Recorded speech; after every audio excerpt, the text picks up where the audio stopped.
long was Paimon out?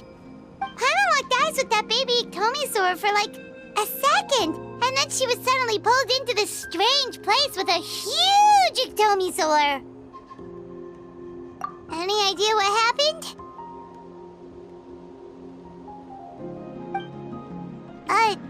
Traveler? Hey, what's wrong?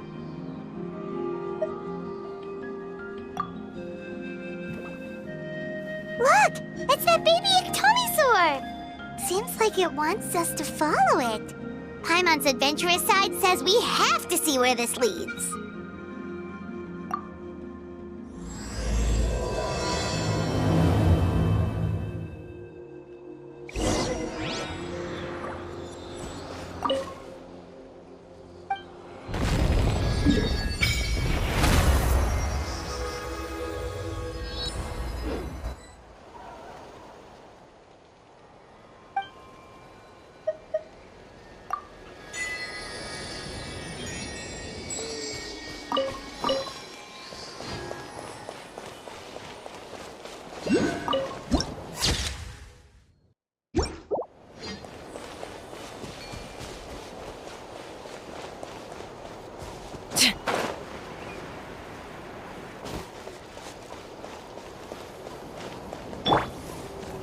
Check it out! The graffiti on the wall is glowing!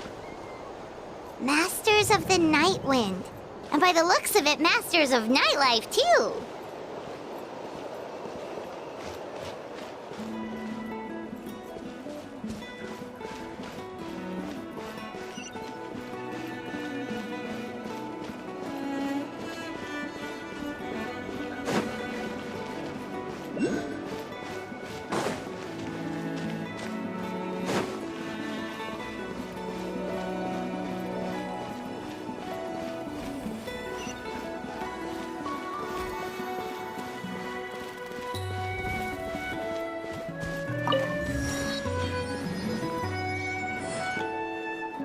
Wonder if we're allowed in here.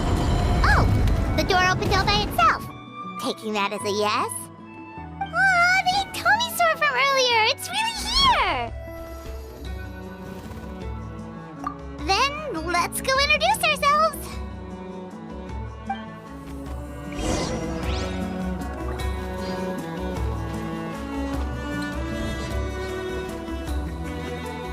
Hello there.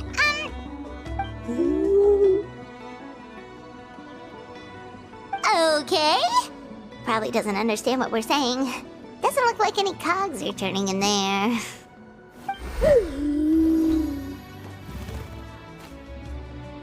Whoops! Sorry! No offense intended!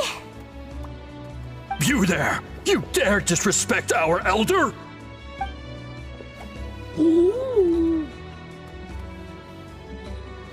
Oh, you mean... Oh, I see. Sorry, my mistake.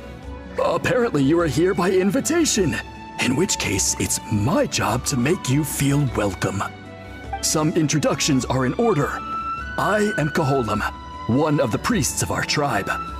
And this is our Iktomisaur elder, the great Tlapokpok-Teats-Tatel, a living totem among the masters of the Nightwind. Whoa, that's quite a tongue twister. In truth, we usually go with Elder Tlapo for short. You're welcome to do the same. Ah, I assume you're referring to our Elder's special ability. Elder Tlapo has been alive for many centuries and harbors secrets that even we priests are at a loss to explain. So your reaction is entirely natural.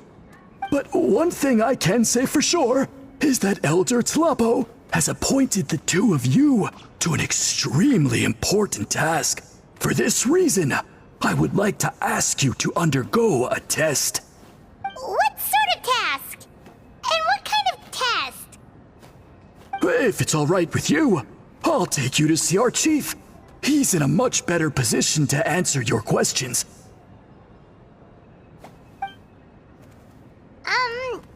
Okay, sure. Very well. Then please follow me. You can use this scroll to go directly to the obsidian altar, where the chief is. Don't worry, it's just one of the many mystical abilities of our tribe.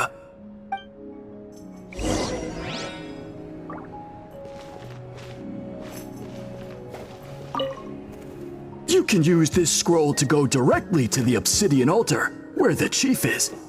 Don't worry, it's just one of the many mystical abilities of our tribe.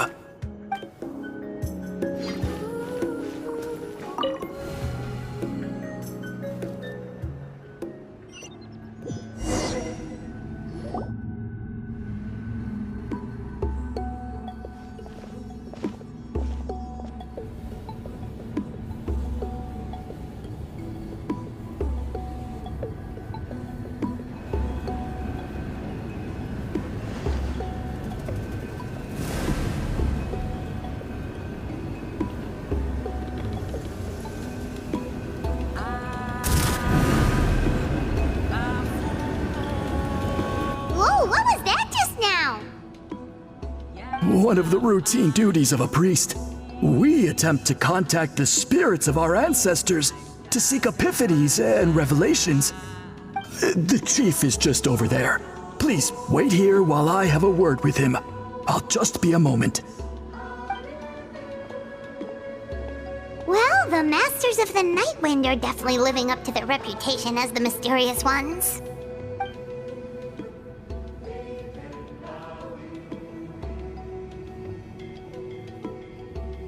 All right, I've told the chief why we're here, and now you may speak with him.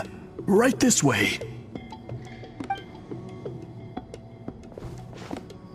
So, you two are the appointed ones.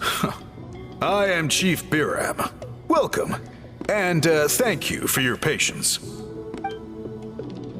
So tall. Unusually so. Yes, I am aware, but I assure you, it's no cause for alarm. Oh, no, of course not. Sorry, Paimon just reacted without thinking. Yes. Kaholam told me about that. As outsiders to our tribe, this is probably the first you've heard of such appointments. I'm sure the whole thing seems very confusing. Throughout our history, only members of the Masters of the Nightwind have been appointed to undertake these tasks. This is the first time an outsider has ever been chosen. Really? Allow me to explain. Our tribe has an old tradition of recording history in the form of woven scrolls. And not just our own history. We record the legends and heroic feats of all other tribes as well. It is a tradition we have observed for many centuries. We treat it as a solemn duty. However, when a major event occurs that affects all of Mictlan, we record it on a different kind of scroll used for this exact purpose. And these scrolls can only be woven by someone of the Ictomisaur Elder's choosing. When the Ictomisaur Elder senses a major change in the ley lines, it will issue a formal declaration to appoint a creator for this scroll. Whoa, so you mean... Elder Tlapo sensed a ley line change quite some time ago, but had not yet designated the scroll weavers until you arrived. Okay, but just so you're aware, we don't know the first thing about weaving scrolls. As a matter of fact, that does not surprise me at all. How come? In the 200 years that Elder Tlapo has held this position, none of the appointed ones have ever been experienced scroll weavers. Does that mean 200 years of major historical events have gone unrecorded? No. They all submitted scrolls in time, yet each of them claimed it was not their own work, but a gift from the spirits. Man, this tribe gets more mysterious by the second. Yes, well, that is the part that troubles me. The notion that we have to rely on esoteric things like gifts from the spirits to record historical events of such great importance. It is unsettling. Huh. That's pretty surprising to hear, coming from the chief of this tribe. I can imagine. You probably see the masters of the Nightwind as a people shrouded in mystery, who pride ourselves on our arcane practices. But I am something of an exception. I may be the chief, but when it comes to our traditions, I am in fact a proponent of change and reform. I have dedicated my energies to deciphering the many mysteries of our tribe. In doing so, I hope to establish clearer rules that will help sustain our traditions in the future. Wow, that sounds great! So have you figured out the mystery of the gift from the spirits? Sadly not. It is something I've been investigating for a long time, but I have yet to uncover what this gift truly refers to. Only a small handful of events over the years have been recorded on these special scrolls, with decades between each one. By the time the next scroll weaver is appointed, my time as chief will be long gone. I will not be in a position to investigate as thoroughly. So... While I haven't gotten to the bottom of the matter, I have made some progress. But the only way I can develop my theories further is with the cooperation of the appointed ones. Precisely. It's nothing to be worried about. Simply a means of validating my current hypothesis. It shouldn't take you long, nor will it put you in any danger. I can explain everything in detail when we get to the site of the test. But first, please wait a moment while I change out of the soul-shielding cloak. This garb is one of our important cultural relics, handed down by generations of chiefs. It is only to be worn when conducting certain ceremonies. Oh!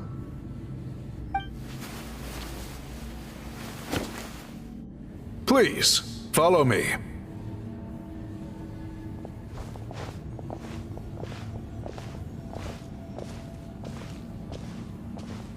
Do you see this scroll?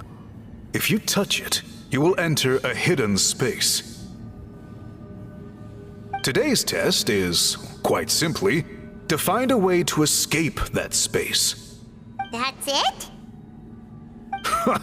I assure you, it's not as easy as it sounds. If you cannot find your own way out, I will of course intervene to bring you back here. But then, we will be no closer to solving this mystery. Good. Simply touch the scroll to begin the test.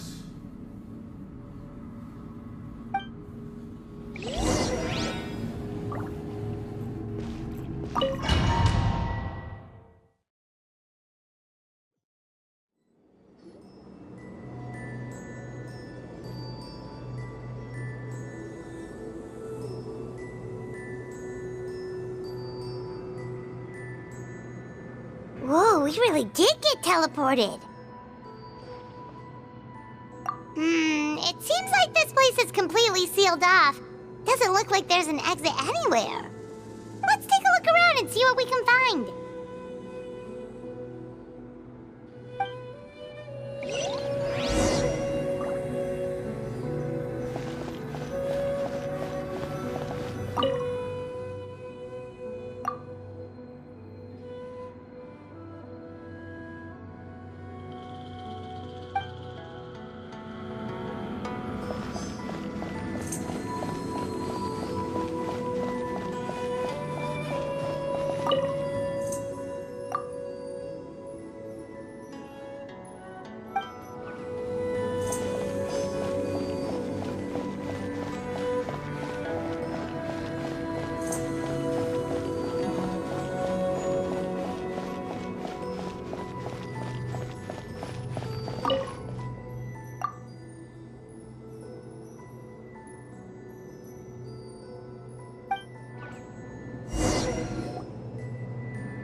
There are so many woven scrolls here.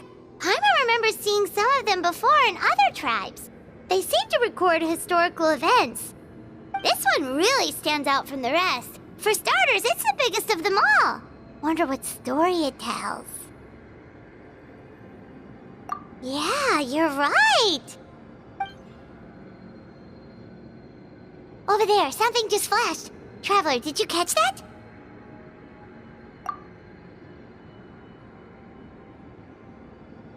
Oh, right. Paimon's with you.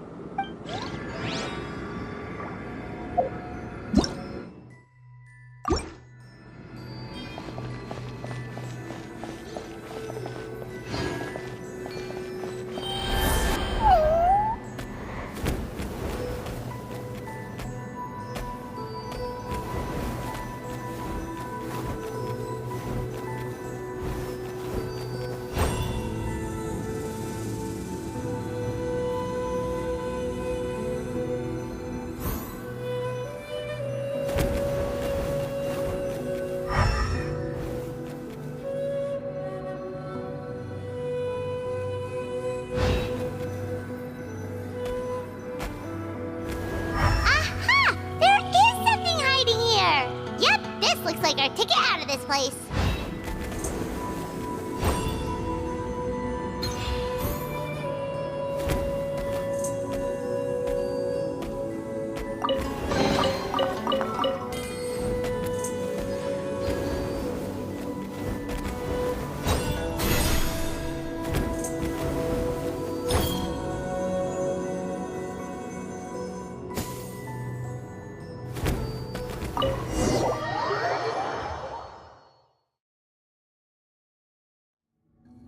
We finally made it out!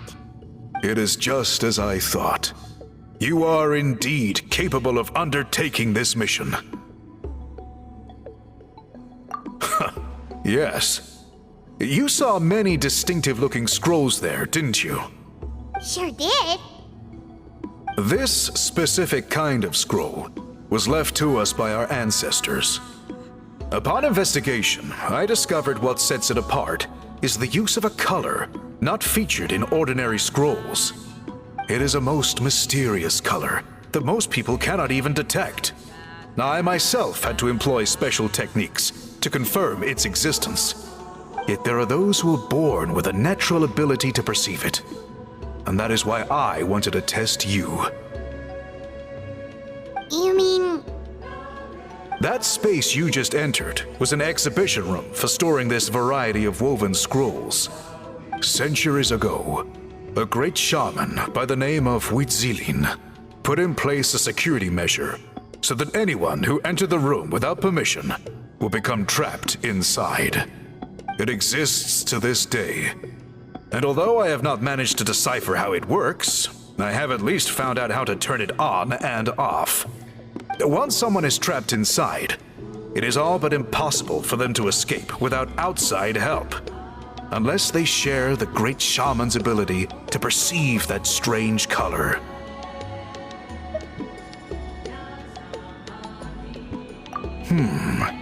Clearly you must have this ability, which leads me to believe that our Ictomisaur Elder can sense this ability in people, and that it appoints a scroll weaver on this basis.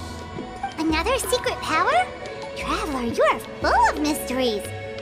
Still, having this ability doesn't change the fact that neither of us know where to start with weaving a scroll. Don't worry about that. The method for weaving this kind of scroll appears to be largely the same as for an ordinary scroll. The main difference is in the dye that gives it its unique color. If my suspicions are correct, this dye is the key to weaving the scroll, and your special ability is the key to obtaining it. The dyeing process is also a little different from the norm, but I don't anticipate any major issues there.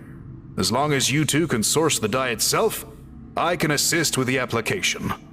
Cool! We'll follow your lead! Great!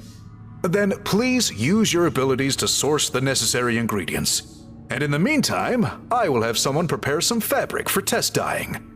We'll make a few sample pieces to test out my hypothesis. And if that goes well, we can begin the scroll in earnest. If you agree to help, you can expect to be handsomely rewarded once this is all over. So, what are your thoughts?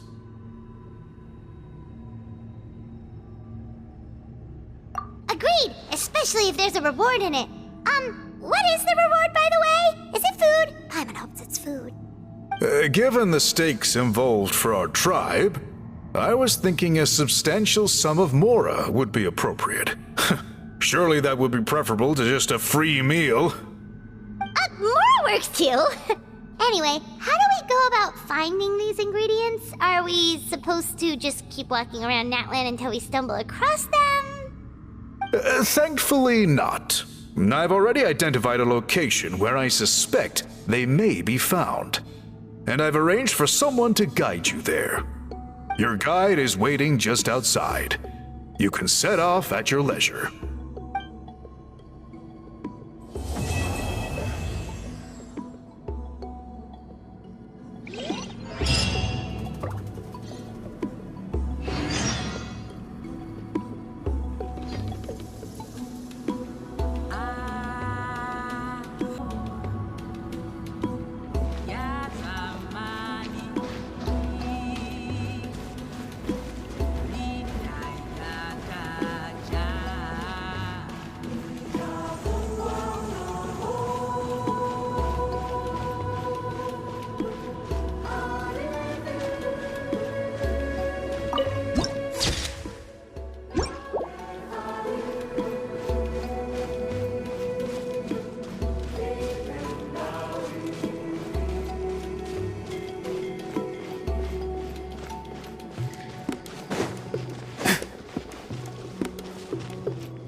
I take it you're the ones appointed by Elder Talapo?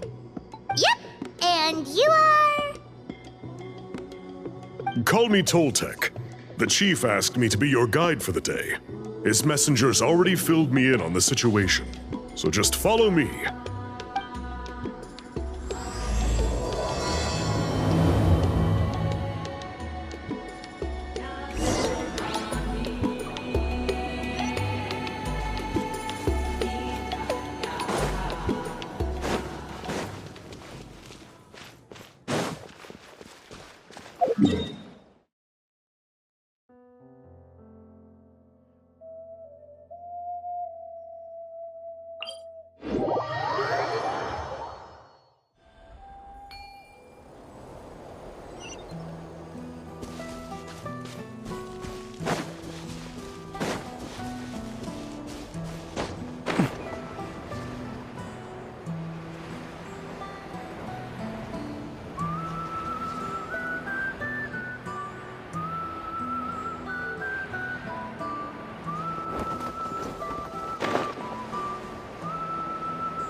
This cave, huh? This is as far as I can take you. Only the appointed ones may proceed from here. Why's that? Kind of a long story. Apparently, there's a certain fruit that grows in this cave, the juice of which can be processed to make an excellent dye. Many years ago, our ancestors set out to make a series of ambitious works of graffiti art. They selected this cave to make them in, presumably due to the availability of the dye. However, they didn't want anyone to see their work before it was completed, and so they sealed off the entrance to control access. To bypass the seal, you have to have mastered the art of color perception, or something like that. Oh, right. The strange thing is, our ancestors never removed the seal, even after they finished the graffiti art. Since it was sealed off, the only person who's been inside is the great shaman, Mictlan, and that was 300 years ago. According to her, the artwork tells the story of a hero by the name of Kuntur. But I digress. Sorry, I'm a big fan of graffiti artwork. Once I get talking, I can go on for hours. So you're sure you don't want to come with us? I'll pass. I tried to get in once, but the seal blocked my way. I tried getting my Iktomi to clear it with its powers, but even that didn't work. I guess it's supposed to be a test left there by our ancestors. If you don't pass the test, you're not worthy of viewing their works of art. Aww. Don't worry about me, though. I wouldn't be joining you this time even if I was able to get in. Unlike our chief, I don't have the guts to challenge our traditions. This task is specifically appointed to someone by the Iktomi Elder. Who knows what bad things might happen if I got involved? Fair enough. All right, we'll try not to take too long.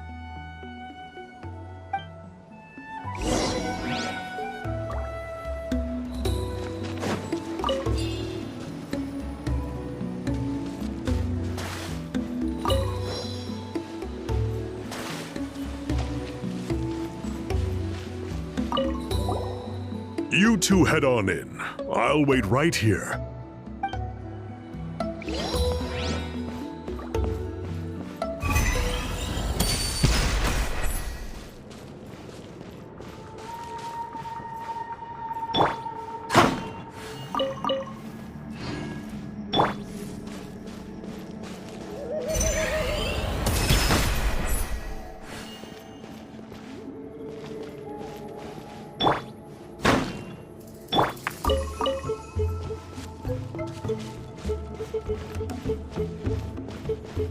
Looks like there's no way past. Maybe try the same thing as before?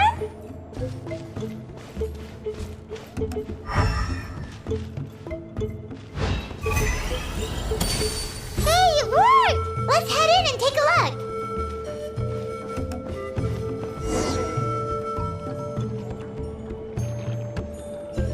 This should be the place. That fruit Toltec mentioned should be the one on the wall, right? Now, the only question is, which ones do we pick? Well, go ahead, try it out!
die!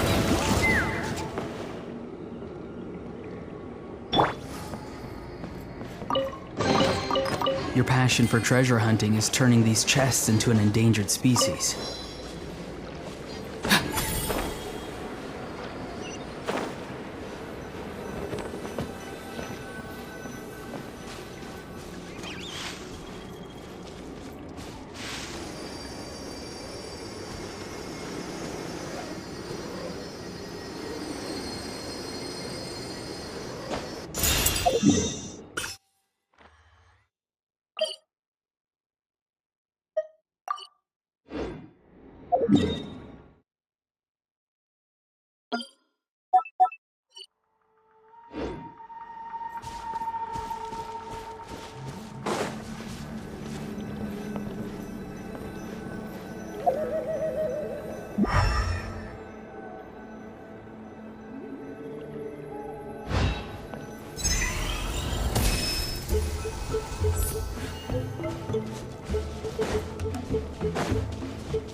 You can always tell which ones are ripe for the picking by the sound they make when you tap on them.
You saw something, right? Whatever it was, grab it!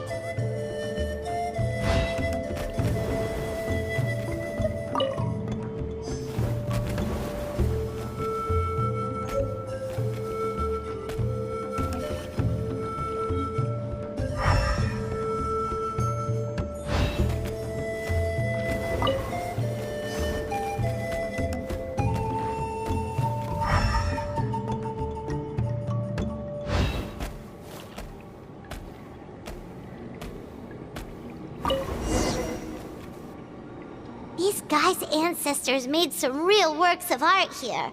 But based on what we've seen so far, it seems like there should be more to the story. Do you think maybe there's more artwork further inside? Seems kinda strange.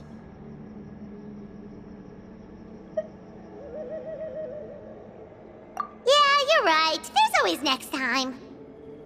Let's head back and meet up with Toltec.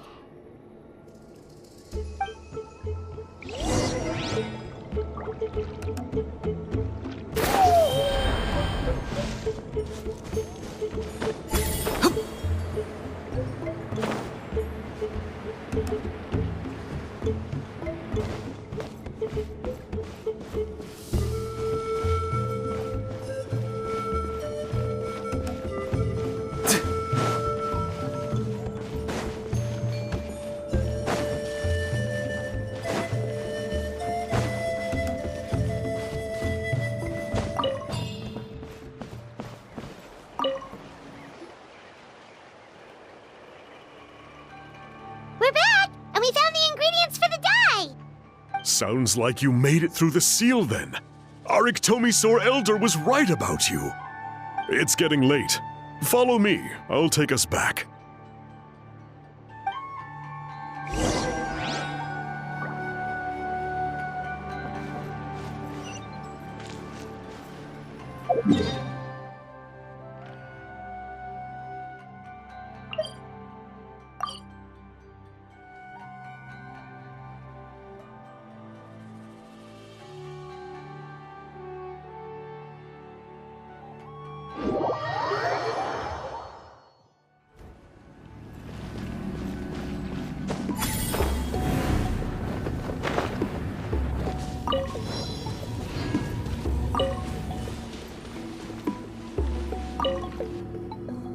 Toltec has updated me on your progress. Well done. I appreciate your efforts. Sure thing! Here's the stuff for the dye.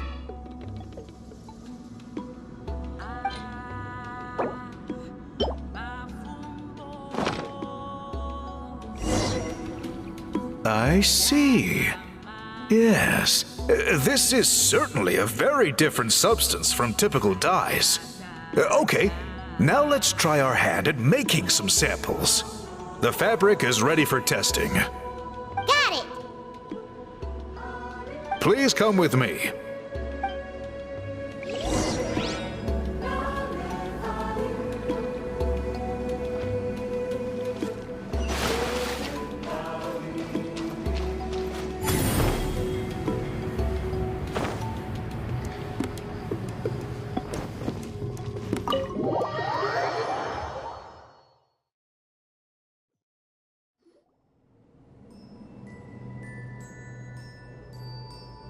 Take a look at this. It's a woven scroll made by one of our ancestors. This is the kind of thing we're trying to make. Ooh! The person depicted is the legendary shaman Huitzilin. She lived 200 years ago and was once appointed by the Iktomisaur Elder, like yourselves. She was especially skilled in the art of color manipulation, and of course completed her task with flying colors. This scroll is a record of her deeds, and was most likely the work of her own hand. The quality is simply breathtaking, even compared to other scrolls of this variety. Sadly, since she passed away, all of our Iktomisaur Elder's subsequent appointees have had to rely on the gift from the spirits to complete their work.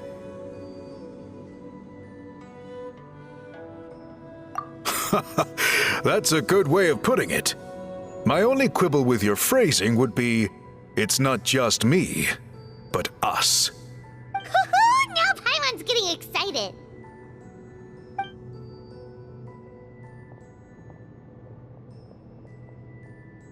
Bring out the samples.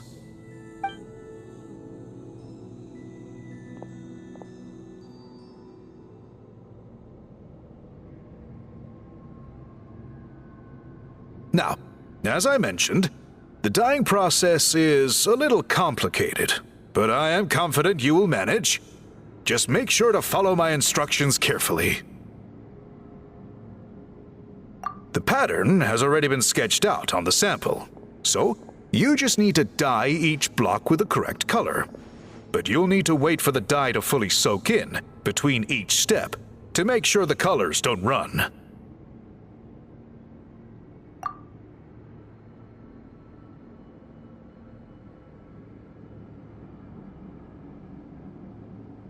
Ha ha ha! Good! The dye has taken to the fabric, and the pattern is crisp and clear. Next, apply all the remaining dye, and we should see that elusive signature color emerge. Okay, final step.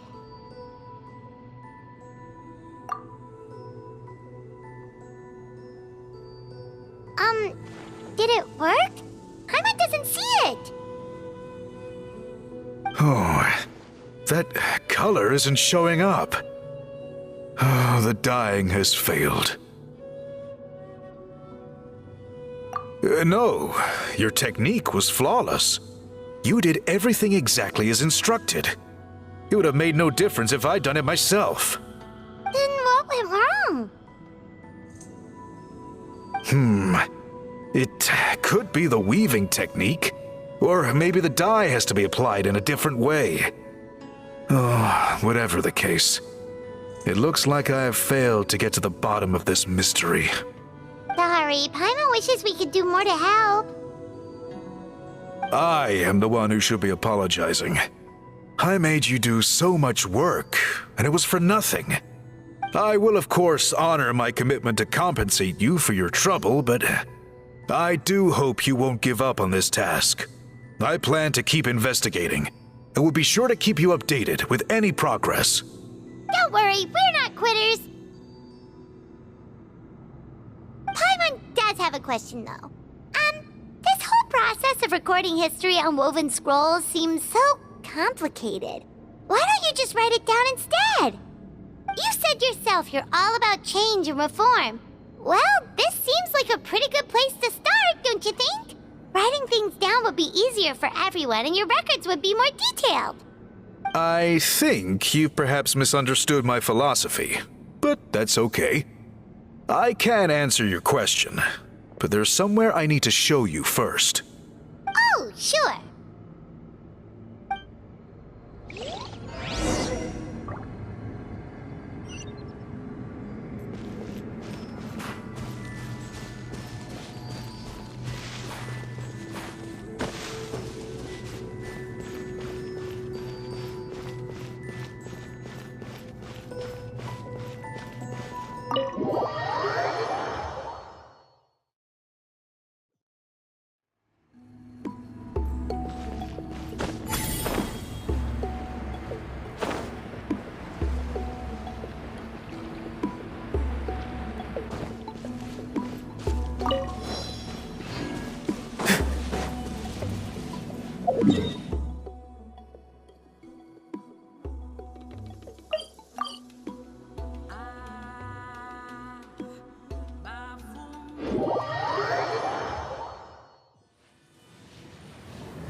Look at this view. What do you think? It's gorgeous! Now, try looking a little further.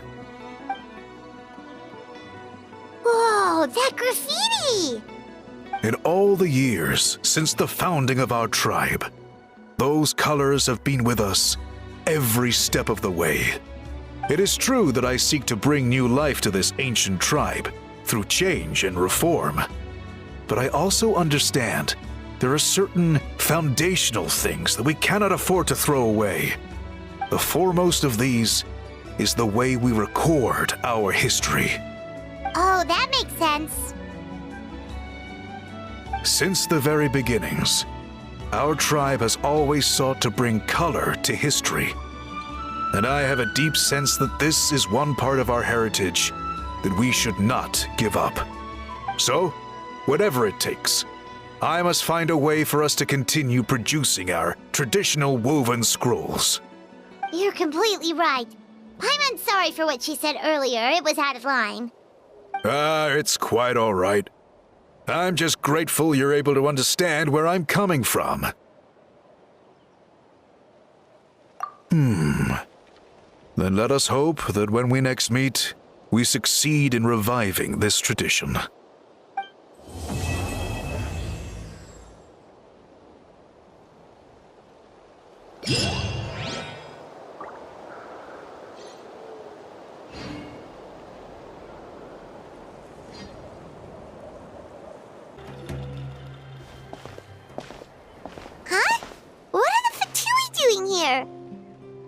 little concerning.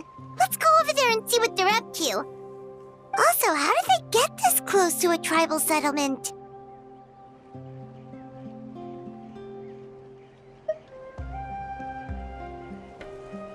Huh. All the Fatui left in Natlan are probably the captain's subordinates. That basically makes them followers of one of Natlan's heroes. Still, once a Fatus, always a Fatus. Something seems off seeing them here. Let's go check it out.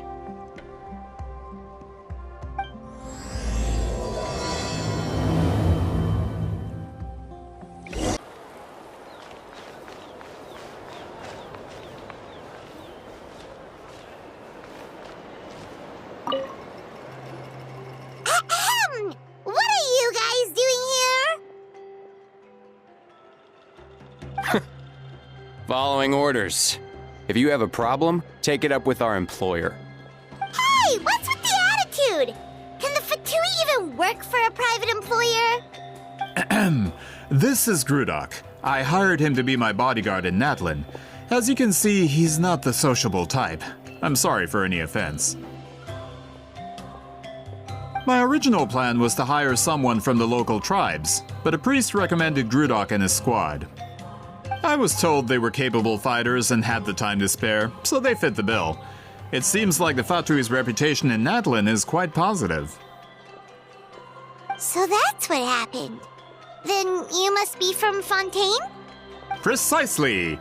Montluçon, at your service. I work in the publication business. And you two... Wait. You must be the traveler and her fairy companion. Oh, you know us? A golden-haired traveler with a floating companion. There's no mistake. Your exploits in Fontaine have all the makings of a best-selling series. I'd be a failure of a book merchant if I couldn't recognize you. Wow, we're really famous at this point, traveler. It's truly my lucky day. I know this is sudden, but I was actually looking for you two. You see, I have a favor to ask. So, you chased us all the way to Natlan? That's a little creepy. You'll be generously rewarded, I promise you. Well, at least he got straight to the point. Should we hear what he has to say?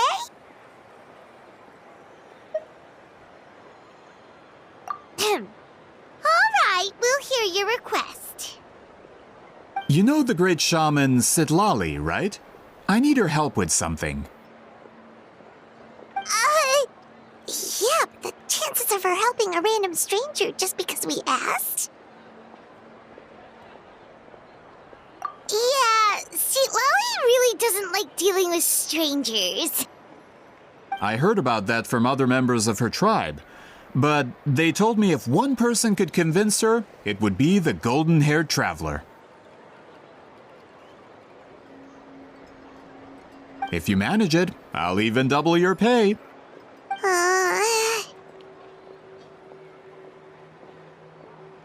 Oh yeah, we should definitely get to the bottom of that first. It's kind of a long story, and there's tribal history involved, so you should hear it from an expert. Alie, if you could. Of course. I don't often have an eager audience for this kind of thing. Nice to meet you. The name's Alie. I'm a researcher from the Fontaine Research Institute. Unlike most researchers, I have a keen interest in ancient ruins. That's why I was invited to join Monsieur Montluçon's team. Have you heard of the legend of the great shaman Huitzilin?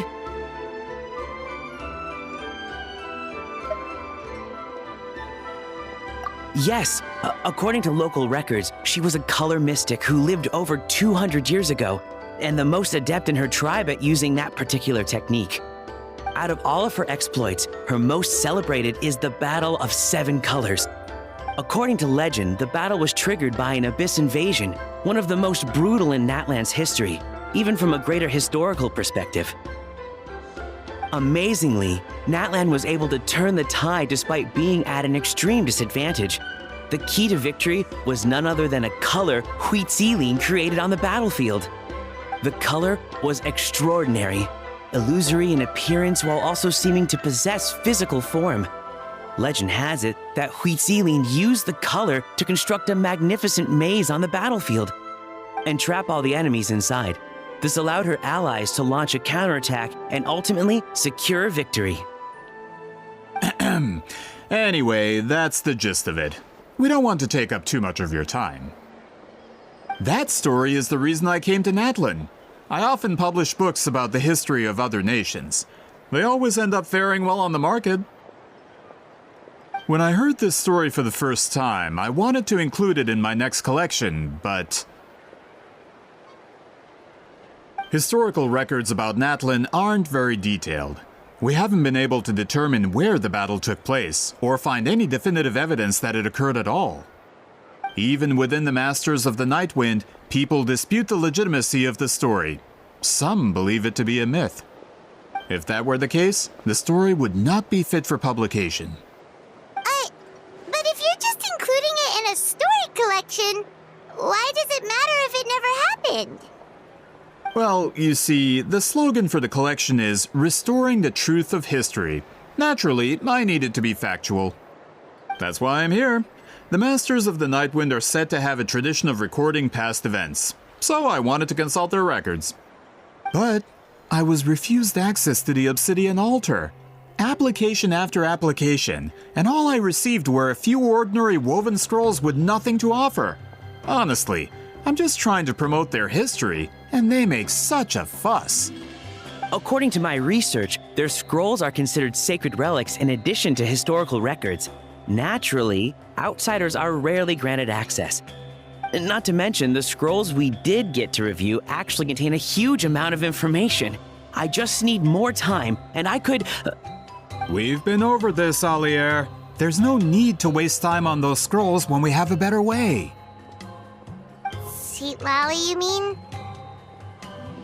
Exactly. You're well aware, I'm sure, that Citlali has been alive for more than 200 years. That means she lived during the era of the Battle of Seven Colors. If she agrees to be my consultant, then no other historical records are necessary. Oh, that's what you want. So, what do you say? I'll quadruple the pay if it helps sweeten the deal. Well, it's not that we don't want to help you.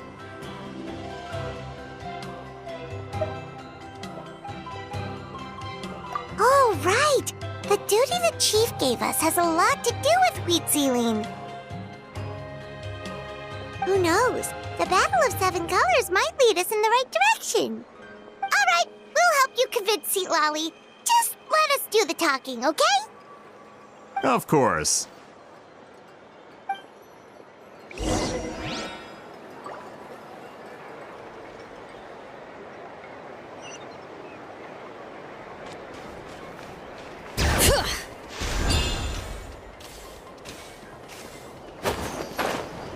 Let's burn this breeze.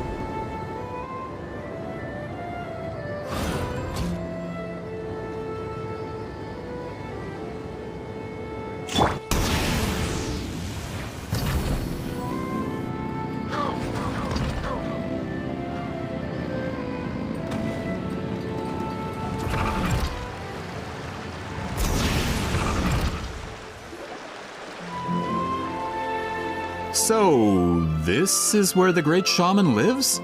A bit far from civilization, isn't it? I hope the person who pointed us in this direction wasn't mistaken. For someone like Citlali, it actually makes a lot of sense. Is this graffiti her work too? I wonder if it's a cultural practice. If I could just copy it down, We're here for a reason, Alier. As agreed, you two can do the talking, and we'll wait for you here. Okay, we'll go knock on the door. Hopefully she's not hungover.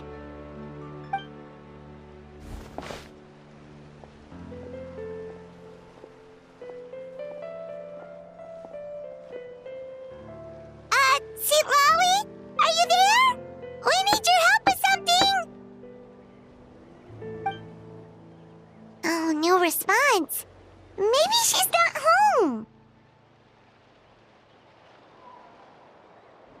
Oh, Granny Itzli? Are you home?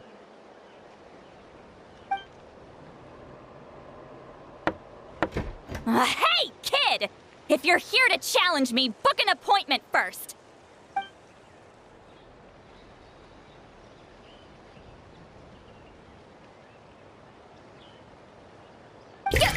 Traveler!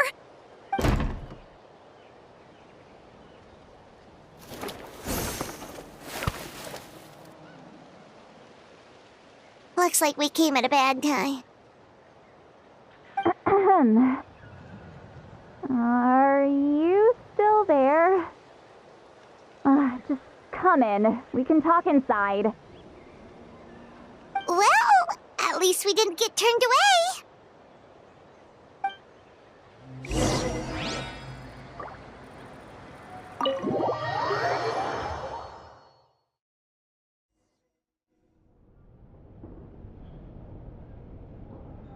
Huh. So this is where Sweet Lolly lives. I, didn't have time to fully clean up the place. Complain if you want. Menial housework means nothing to a great shaman like myself. Besides, in light novels, people who keep everything neat and tidy are always too boring to be the protagonists. Also, I'm not a hermit. I'm just above superficial rules of societal etiquette.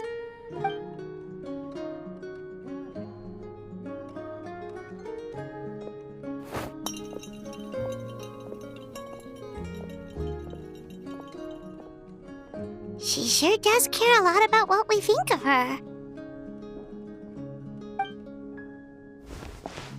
Oh, and that spell I used to transfer my senses to you, you're not still, experiencing the side effects, are you? It's my duty as a great shaman to check that kind of thing. Oh, you mean when we could hear your thoughts? Nope. It's been so long, we don't have to worry about that anymore, right? Then why do I hear the traveler's thoughts in my head? What?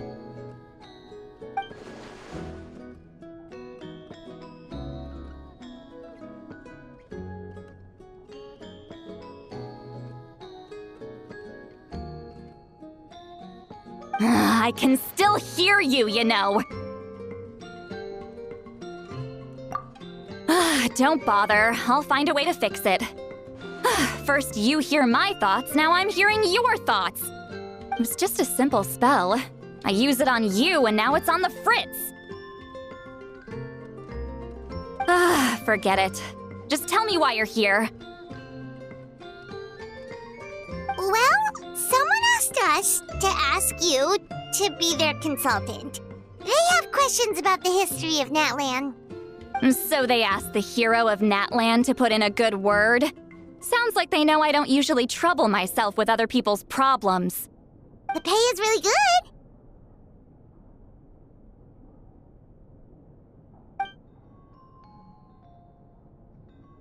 good. Doesn't matter. I'm busy. She sure doesn't look busy. Paimon knew this wouldn't get us anywhere.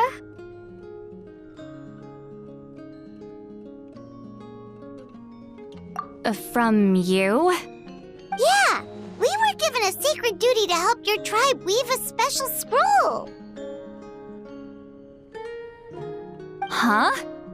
So, you're the appointed ones this time? We were surprised too. After all, we have no idea how to weave a scroll like that. But with Chef Biram's help, we were able to make some progress. We still haven't succeeded, but we learned that the key to weaving the scroll is a special kind of color. The historical event those men want to ask about also involves color. If you help them, you might end up helping us too.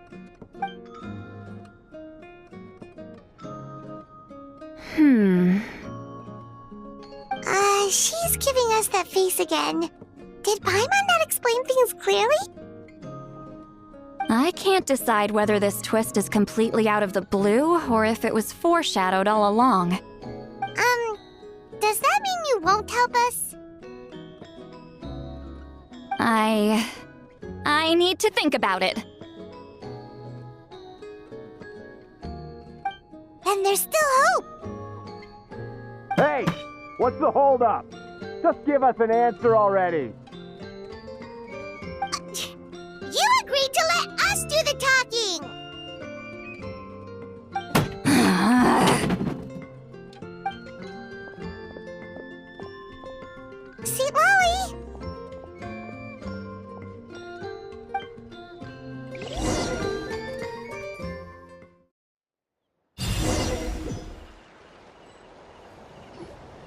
Stand down, Grudok.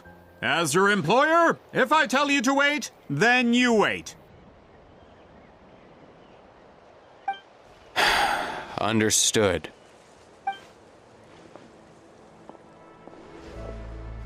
You're the great shaman who's been alive for centuries? But you're so... Apologies for the disturbance. Grudok is a recent hire, so difficult to restrain sometimes. You're lucky you didn't force Sweet Lolly's hand. Well, since you're here, how about a discussion? Do you have any idea who I am? Did you think Granny Eatsley would be fooled by your little performance? I have no intention of speaking to you. Your recent hire interrupted me right as I was about to make an important decision. Pull a trick like that again, and I'll make your lives a living horror novel, except 10 times worse. That's all I came out here to say. Whoa. Traveler, we have a discussion to finish. You live up to your name, Granny Itztli. I apologize for the offense. I'm just surprised the Battle of Seven Colors didn't pique your interest. You're investigating the Battle of Seven Colors? Ah, the Traveler didn't get to that part? Yes, I thought the Traveler could help me convince you. But, if I'm not mistaken, you have a personal interest in this matter, don't you? I heard that the great shaman Huitzilin was a friend of yours. You two must have been close. If I can resolve the controversy and prove the battle took place, I'll include it in my next collection.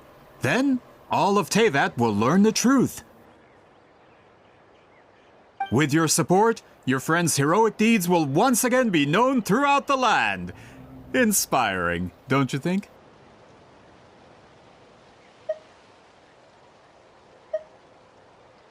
If this is really about that duty, then...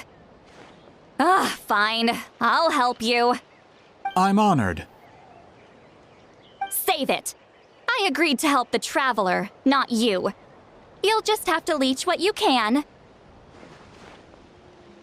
Well, at least she agreed to help.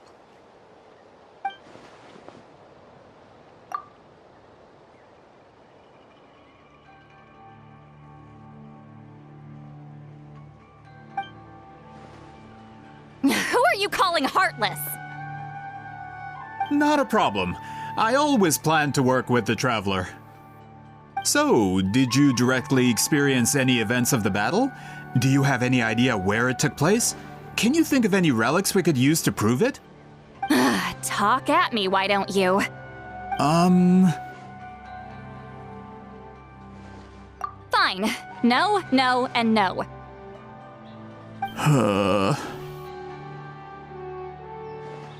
I did live during the same era as her, but that doesn't mean we experienced the same events. I've lived a long time, but I'm not a walking encyclopedia. You decide the angle of your investigation, and I'll provide answers if I'm familiar with the subject. All right.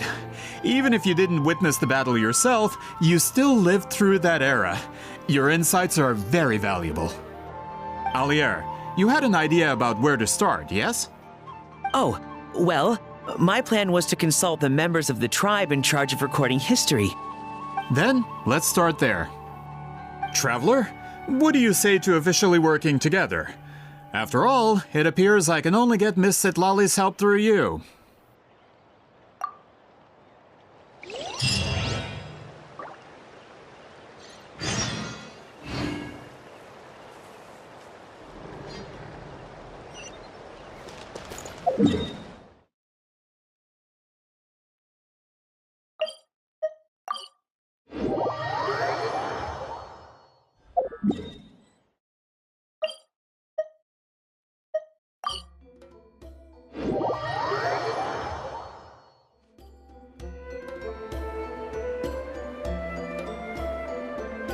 You don't seem super invested in this whole thing, Sweet Lolly.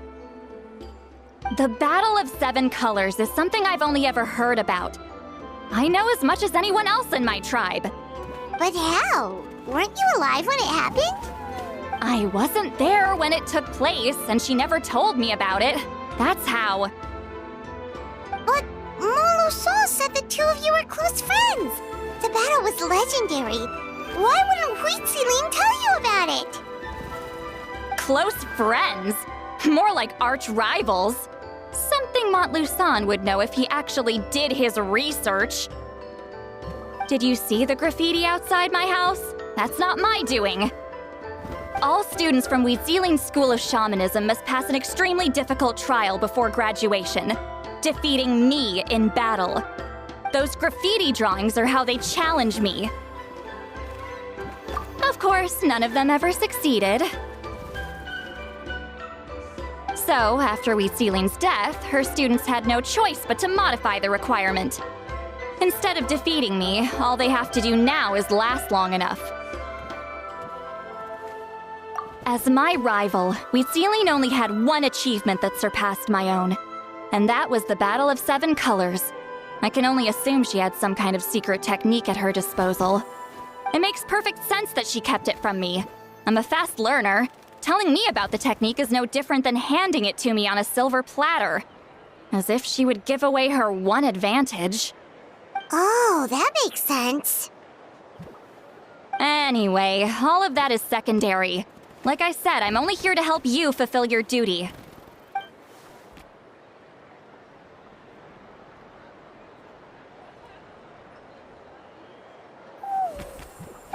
Don't misunderstand. This duty is important for my tribe, too. A great shaman should do her part to see it done.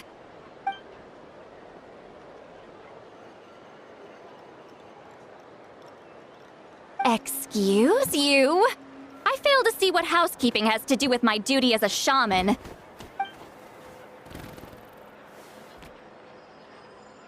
Why is it that you're the one whose thoughts are exposed, but I'm still the one suffering?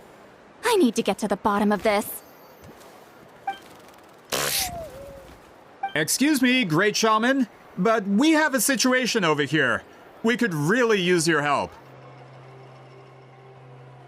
Okay.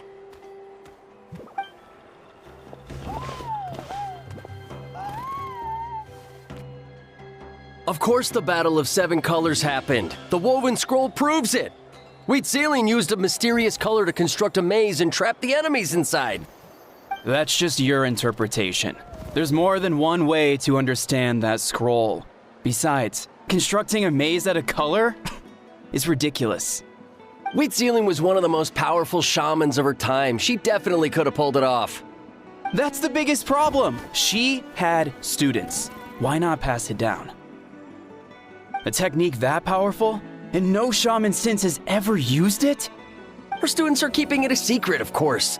If you knew a technique like that, you'd be a fool to show it to just anyone.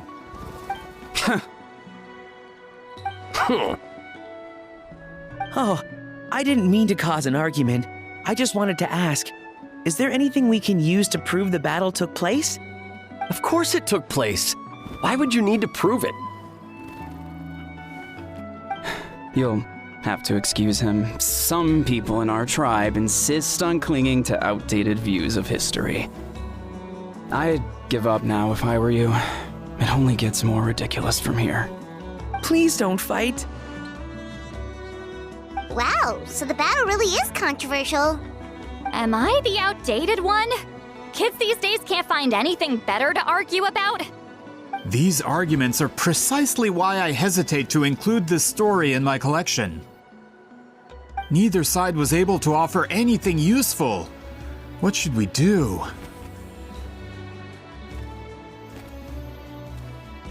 Huitzilin was a passionate teacher. We were opposites in that sense.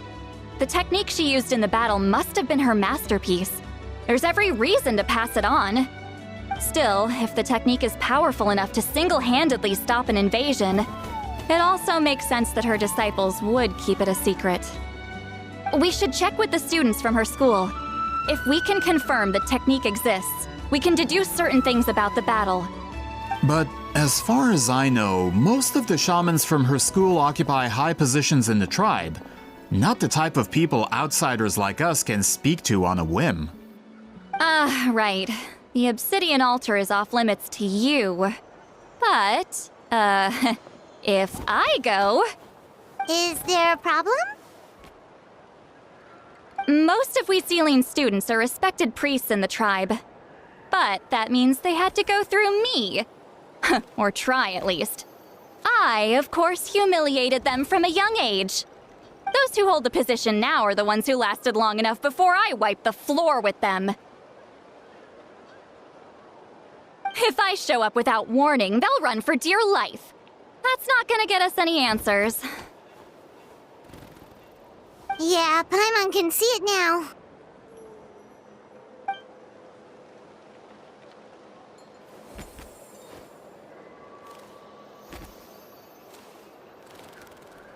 Hey, don't jump to conclusions. That was just a metaphor.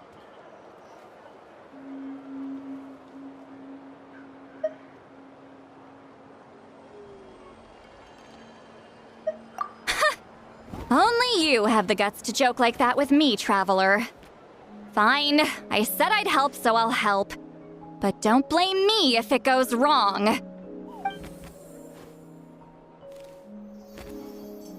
Alright, the rest of you can wait for us here. We appreciate the help.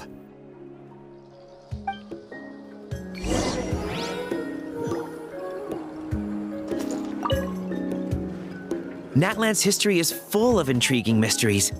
It's too bad I can't talk to those priests myself.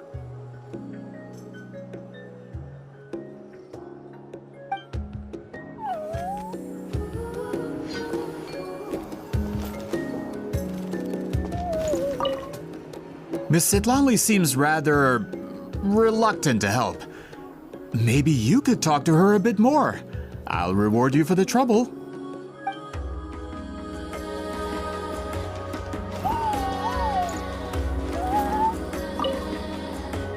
Got a problem?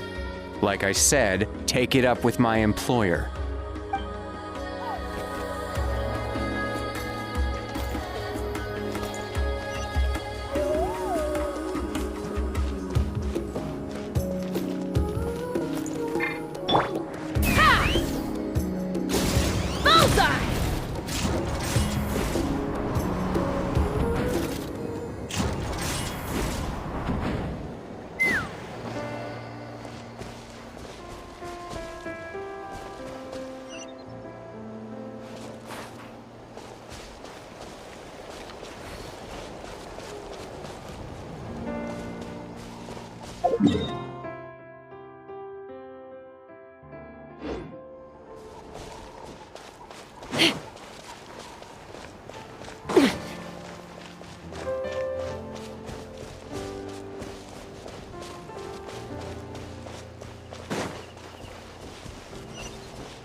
Oh, are you in the middle of a ceremony?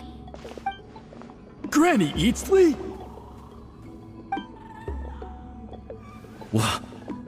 What is she doing here?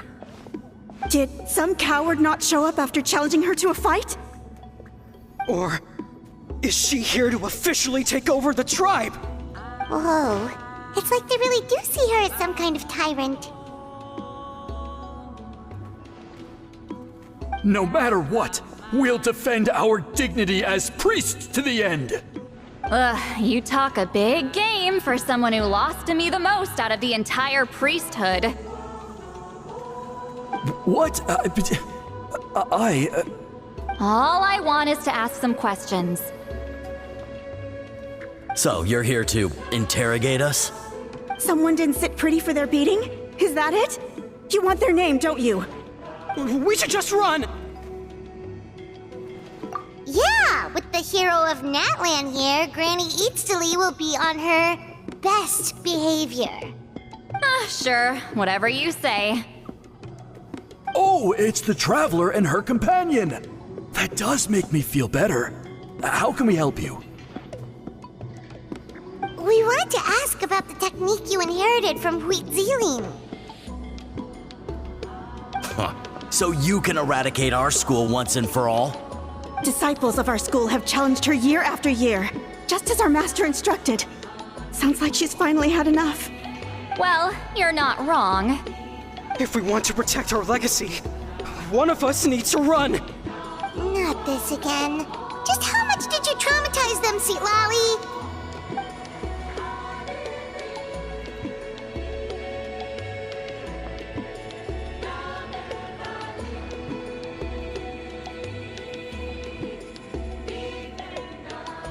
Hey! You can't just say whatever you want just because it's in your head. I'm Granny Eatsley. A mere mention of my name and kids burst into tears. Love and respect? No one has the guts for that.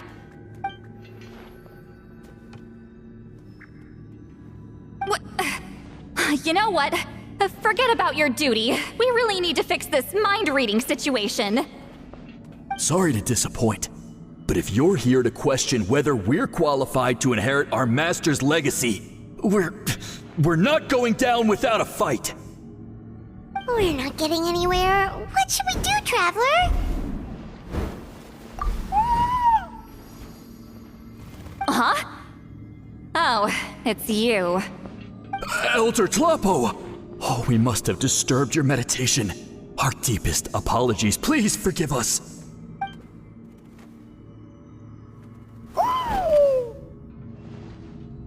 Did Elder Tlapo just issue a declaration? From what I can tell, in a single word, the message was... friend? Is Elder Tlapo telling us to treat Granny Eatsley as a friend? That's not possible, is it? Oh, you forget yourselves, my friends. You are esteemed priests of our tribe. Where are your manners? But Chief! I didn't expect to see you here, great shaman. My sincere apologies for the lack of hospitality. Well, I wasn't exactly planning to come to this crowded place. So you can save the pleasantries, Chief. I'd rather get this over with. Understood. Now, as successors of Mictlan, I understand your friction with Granny Eatsley. However, Elder Tlapo's declarations have always showed us the correct path. You would do well to respect his counsel. So, mind your manners and allow Granny Eatsley to ask her questions. Good thing Elder Tlapo and Chief Biram are on our side.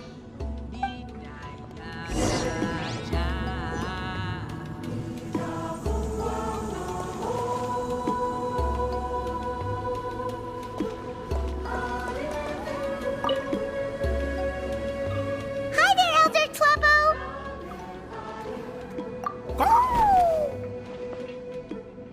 Hey, he seems pretty happy to see us.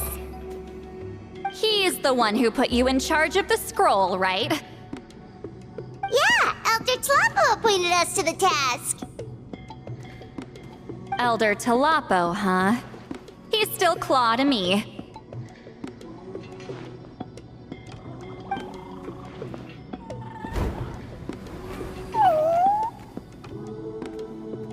Hey, don't pull that cutesy stuff with me.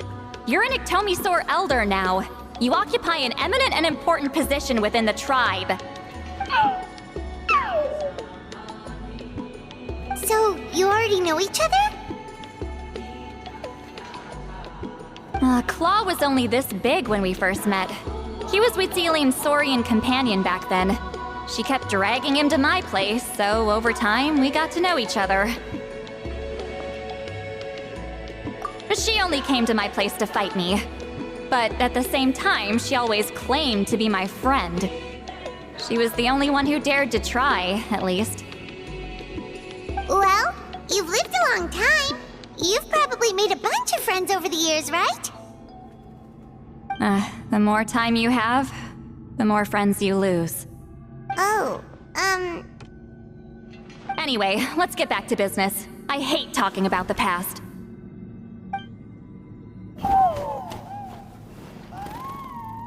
Oh, 200 years and you still haven't given up, Claw?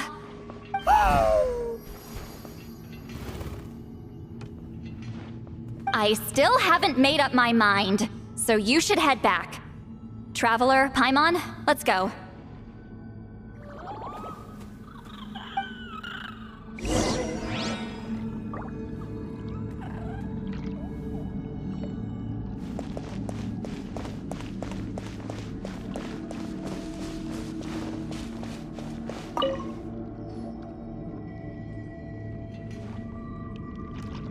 Chief Biram?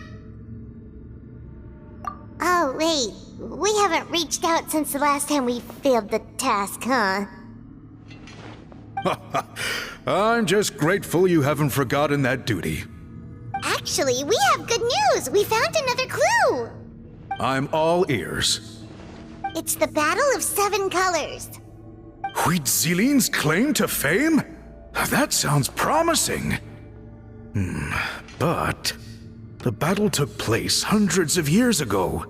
An investigation is bound to be difficult. True, but Granny Eatsley promised to help. Is that so? Huh. I've tried seeking her help in the past, but I never managed to coax her out. You should cherish this opportunity. Hey, don't complain! None of the previous chiefs succeeded either. Forgive me. That wasn't my intention. It was a comment on my own failings. Paimon said you've been trying to figure out how to weave the special scroll. It is my duty, great shaman. Why bother? The scrolls always end up completed on time. So what's the point of figuring it out for yourself? If I may, this task concerns the history of Natlan as a whole. And in many ways, history is the memory of a people. Memory is sacred to our tribe. I'm sure a great shaman understands that better than a humble junior like myself. Something this important cannot be left to baseless rumors. I know you don't concern yourself with the daily affairs of the tribe, Granny Eatsley. Even so, as a priestess, I trust you wouldn't leave something like that to chance. I get your point.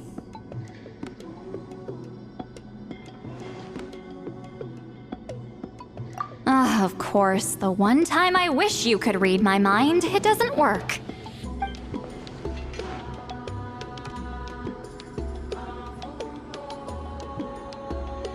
No, that's not it. Huh? It's not important. Rest assured, Biram, with my help, the Traveler and Paimon will definitely be able to complete the task. You have my thanks then.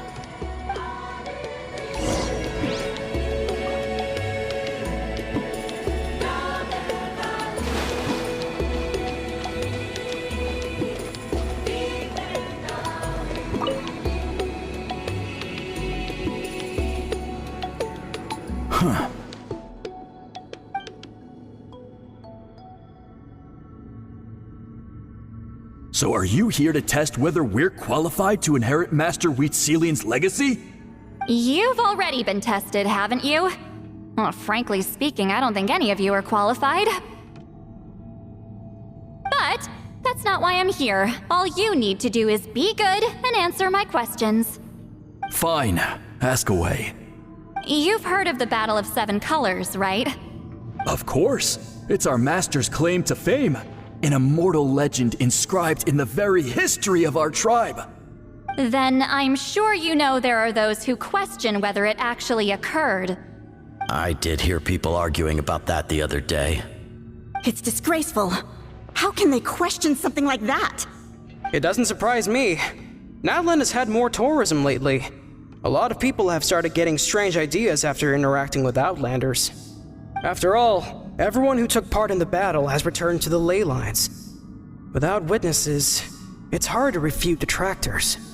Well, it just so happens the questions I want to ask are directly related to the legitimacy of this battle. Listen, we know you were rivals, but do you really have to question her legacy? You think she's like you? Someone who can't survive a little scrutiny? No, of course not. Then let me finish. During the battle, Wheatsealing most likely used a technique powerful enough to turn the tides of war. I'm sure she was very proud of it. Proud enough to pass it on to her disciples. So, which one of you inherited that technique?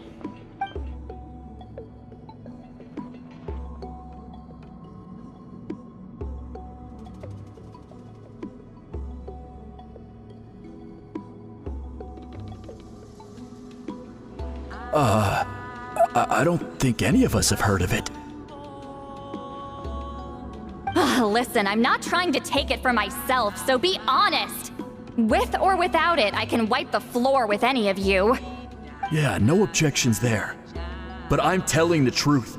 None of us have ever heard of that technique. What's wrong with her? Why would she let it go extinct? Master's body of work is massive. No one student could hope to learn all her techniques. Mastering just a few already takes a lot of effort. Master had no choice but to recruit many students, split up what she knew into different portions, and pass it down through various individuals. So even though we see ourselves as representatives of Wheatsealing's school of shamanism, what we know isn't the sum of her legacy. Actually, I know of a shaman family that inherited some of Master's techniques. The family fell on hard times and lost the right to the priesthood. Still could be worth a shot. But if they inherited Wheatsealing's secret technique, shouldn't the family be thriving? Well, it's the only thing I can think of. All right, give me their address. I'll mark it out on your map. To be honest, I'm not optimistic about the future of this investigation. That's because the request came from you. You don't know the power of your own words, do you?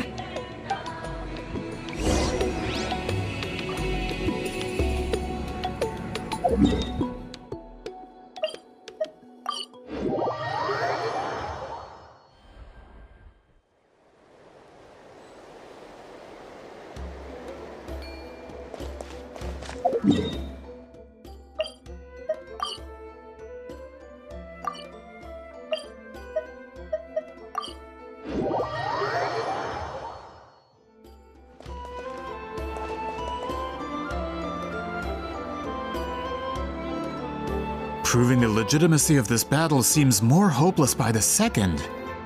Nothing we can do about that. Well, even if our investigation ultimately proves the legend to be false, that's still a worthwhile result. Although I'm here for business purposes, I have a personal interest in this as well. I'm drawn to matters of historical truth. That's exactly why I chose to follow you, Monsieur Montluçon. Listen, I'm just updating you on the situation, not asking for your opinion. I don't really care whether you continue your investigation.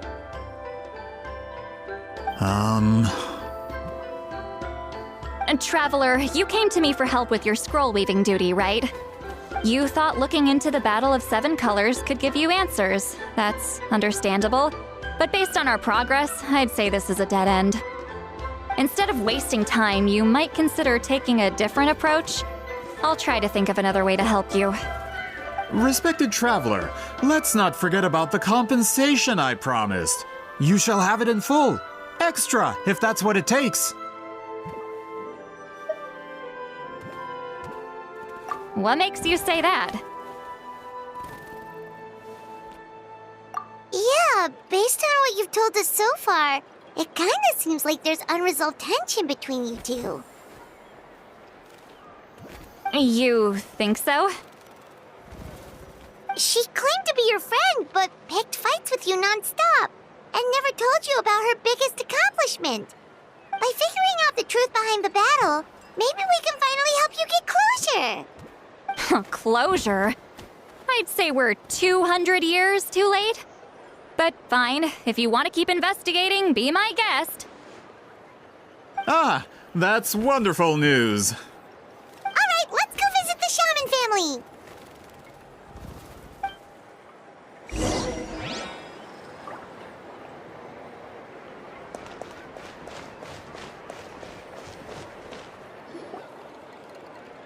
Hello, are you a shaman?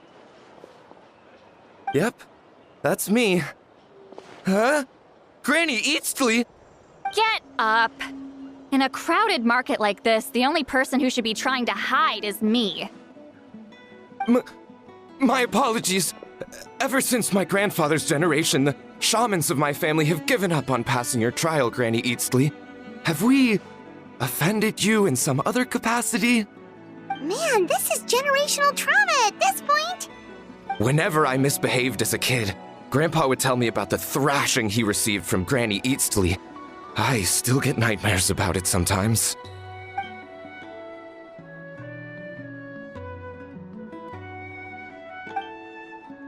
Hey, don't get any funny ideas.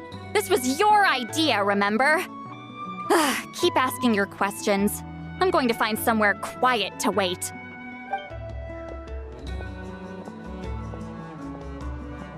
Okay, so your family studied under Huitzilin, right? Yes, although that pretty much ended with my grandfather's generation, unfortunately. The techniques my family learned from Huitzilin didn't have much practical use in terms of tribal affairs, so during my grandfather's time, we quit the priesthood. Turns out, shaman techniques aren't that useful outside the priesthood either.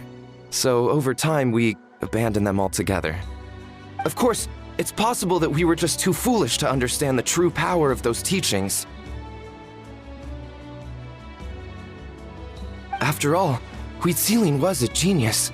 None of her students have been able to fully reproduce her talent. Do you know which techniques were passed on to your family? I'm not sure. As a kid, I remember hearing my grandfather talk about them, but it's not like I can use them myself. Just think about it for a sec. Do you remember anything about a technique that can decide the outcome of a battle? Decide the outcome of a battle? No, I don't remember anything like that. Besides, my family wasn't really known for our talent. If a technique like that exists, I doubt Huitzilin would pass it on to us. You might have better luck asking one of the priests. They're descendants of Huitzilin's most gifted students. Well, looks like we're back where we started. Still no definitive evidence the Battle of Seven Colors took place. Alier, do you think we have enough to draw a conclusion? All we have are non-witness accounts. We could put together an interview, but that's not going to hold up in academic circles. Then we have to keep going. Oh, you're investigating the Battle of Seven Colors? Yeah, you know about it? Not a lot, but there's something special about my family. In addition to shaman techniques, Huitzilin's stories were passed down to us as well. Say what you want about my ancestors' dedication to shamanism, but they definitely paid attention to those stories. And of course, the Battle of Seven Colors is the most exciting story of them all. We don't need another story. We need something concrete. Does no one in your tribe understand that? I'm not sure if this is helpful, but the story passed down in my family is a little different from the one told in the tribe. Really? Well, it's Huitzilin's personal account of the event, so it's a lot more detailed. For example, in the version I heard, the battle took place in a location known as Chico Mostuk Cave. That means you can tell us where to find it. Have you ever been to this place? Unfortunately not. I studied maps of Nightland before we left, Monsieur Montluçon. I don't remember ever seeing such a name. Could your ancestors be mistaken, Mr. Shaman? It's unlikely. My family may have let the shamanism side of things fall by the wayside, but we're serious about these stories. In the words of my grandfather, some things deserve to be passed down more than secret arts. If Huitzilin's version of events differs so much from the general understanding, that makes it even more likely the battle is completely made up. Yeah, that's disappointing. Oh, hold on. You mentioned the Chico Mostek cave? Oh, yes? Can I clear something up for you? It's been more than 200 years. Huh. I never thought I'd hear that name again. What do you mean?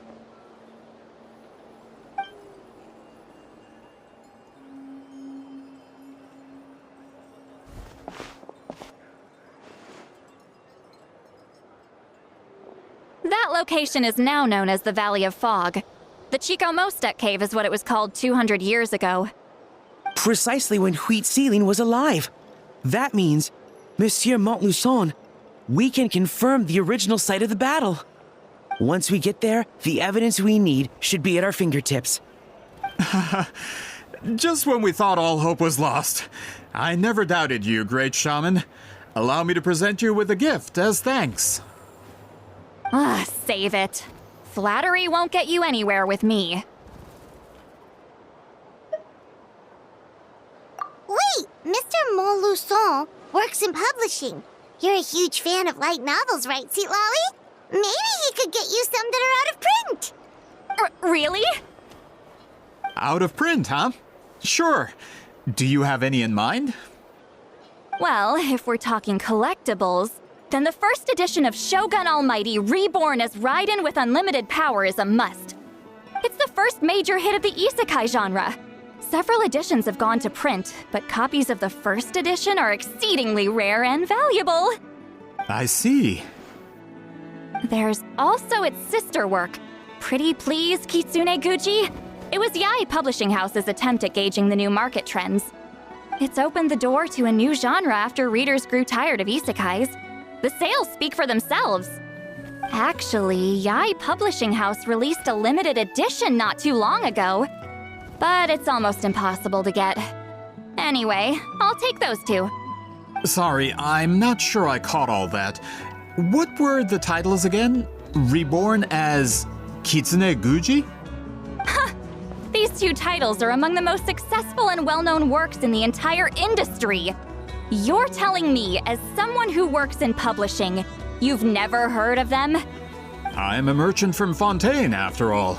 Regarding this particular genre from Inazuma, I'm afraid I lack your level of expertise. Amateur.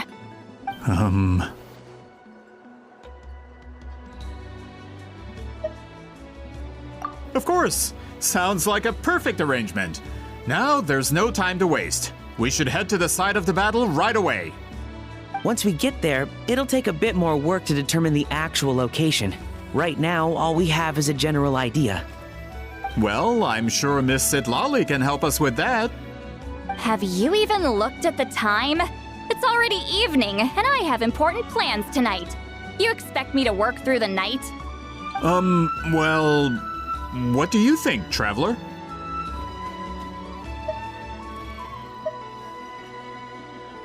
Okay, we'll find a place to rest for the night. When should we meet tomorrow?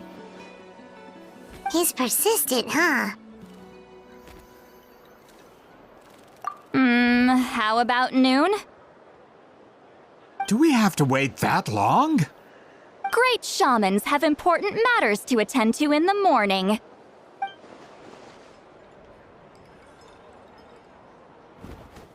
That's only because I have important tasks to complete at night. All right, as Miss Citlali instructed. Let's meet back up tomorrow at noon.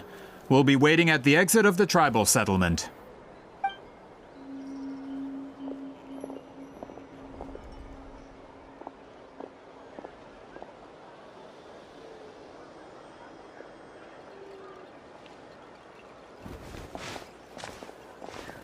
Sorry.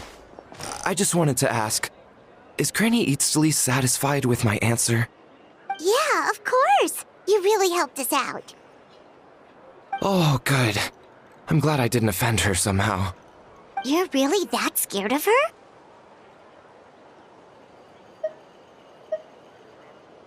To be honest, Granny Eatsley almost never interacts with ordinary tribespeople like us.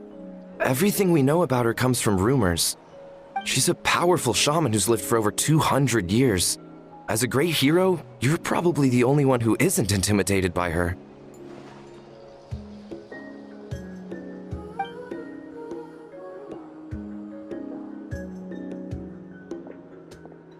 Well, thanks for today, Sea Lolly.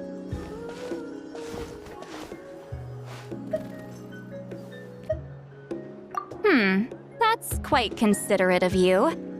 All right, let's grab a few drinks. Just like last time. Wait, didn't you say you had important plans tonight? What did you think I meant? Does that mean you've gone drinking every night for the past 200 years? Now Paimon's worried about your health. No, I've had enough socializing for one day. I know somewhere quiet. We can just buy some drinks and head over.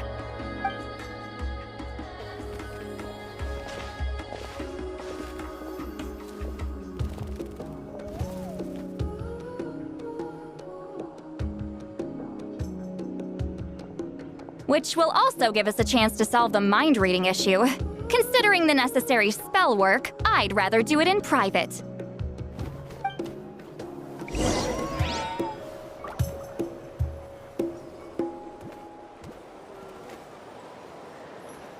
Gotta pick a good date.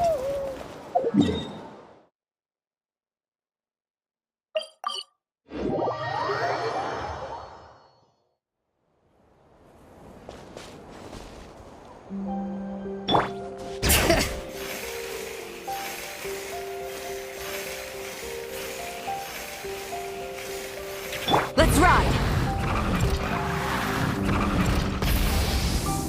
Is this the place? No, further up. Further up?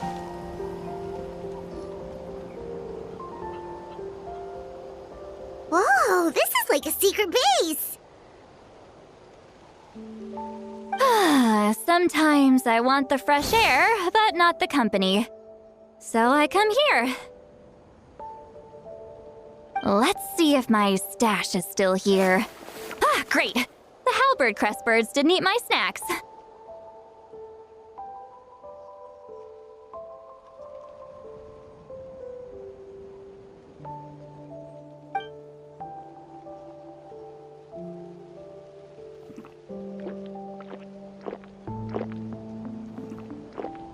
Now for the mind reading issue.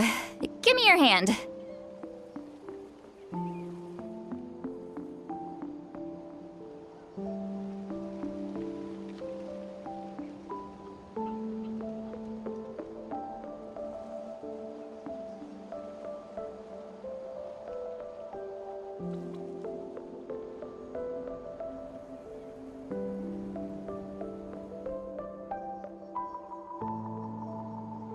It might take a little longer, actually. I just need to share my senses, make a clean break.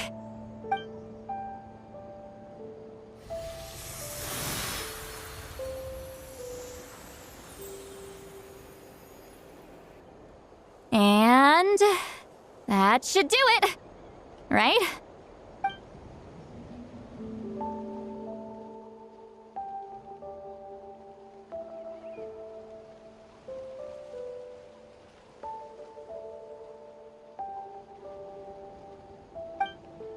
You're not wrong. Hold on! Why do I still hear you in my head? Oh, did I not separate our senses completely? Maybe using my palm isn't enough? Close your eyes.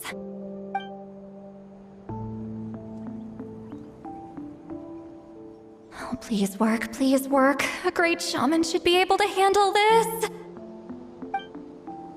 Okay, what about now?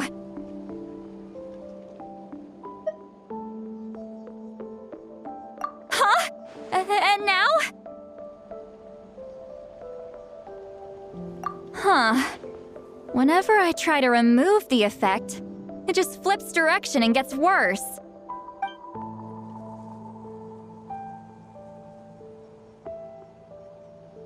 That was just to help with the spell. Ah, shoot. I still hear you.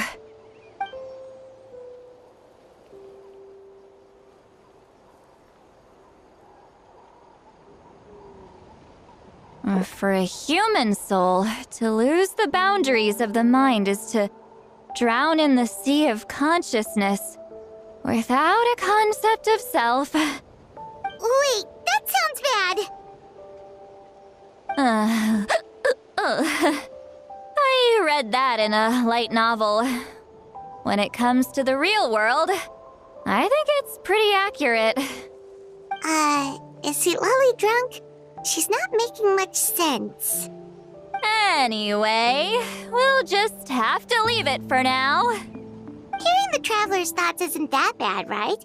You should just tease her. That's what Paimon would do.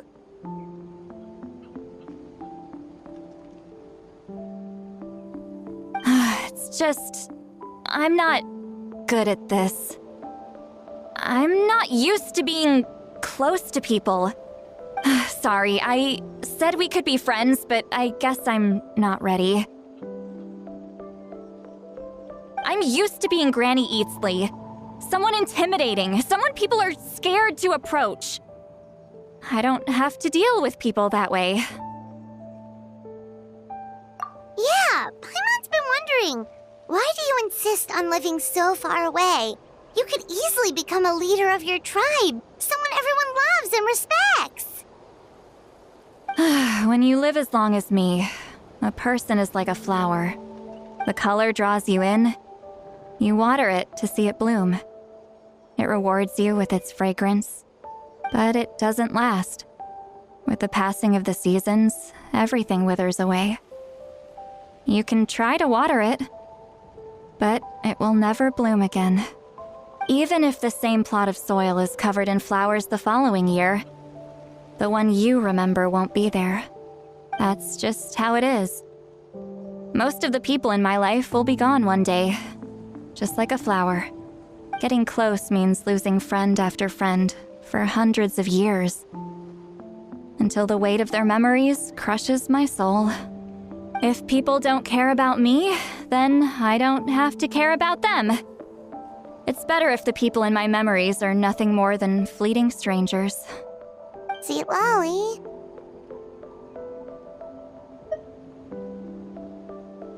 You won't live as long as me, so you don't have to worry about that.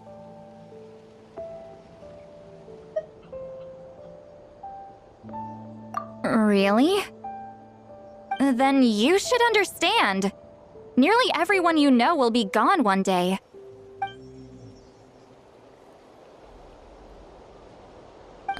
Traveler?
Is something wrong?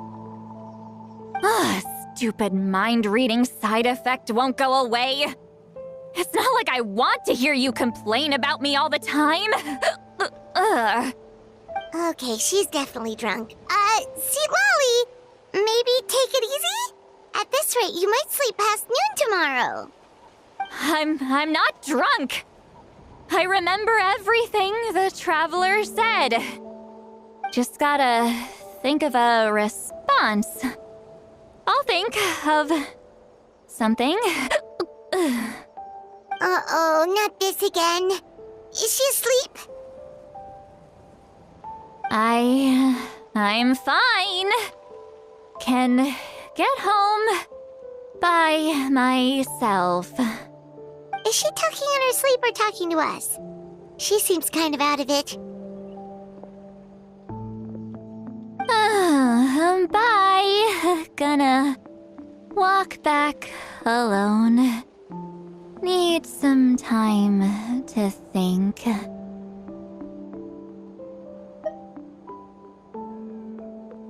right.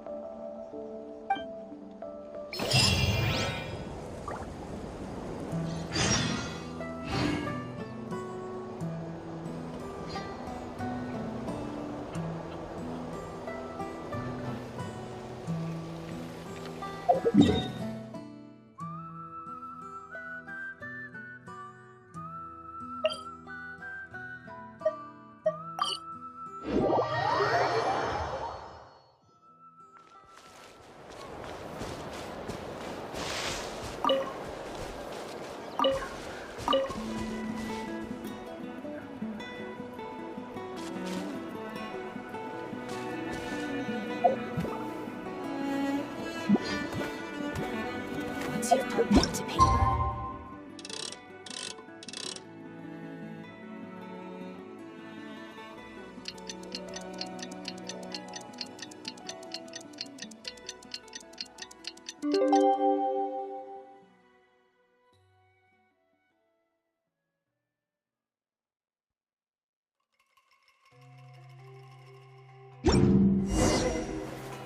Pick a good date. Gotta pick the right location.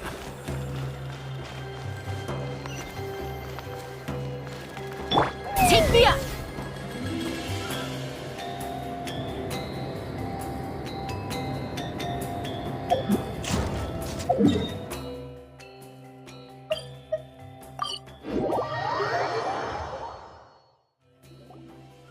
This should be the place we decided to meet yesterday. Who knows if Sweet Lolly will show up on time? She drank so much last night, she might not even be up yet. Ahem. Sweet Lolly! No need to sound so surprised. Drinking is just a way to pass the time. I mastered the art of moderation long ago. Last night doesn't count. It was a minor slip-up, that's all. Anyway, I gave everything a lot of thought, and I think you're right about something. The Battle of Seven Colors holds the key to a lot of the answers I've been searching for. So that's why you're here so early. Traveler, great shaman. Sorry to keep you waiting. Shall we head out?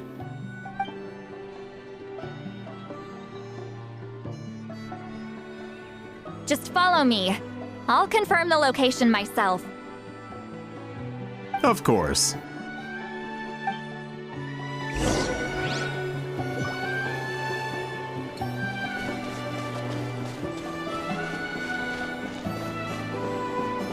Let's fly!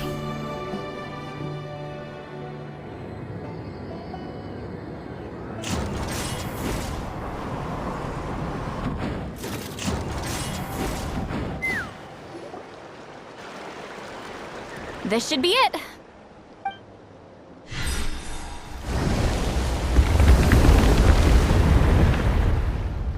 So the battlefield is inside this place. That could explain a lot of our academic questions. Don't lose focus. Once we get to the actual site of the battle, all the evidence needed for publication will be at our fingertips. Everyone ready?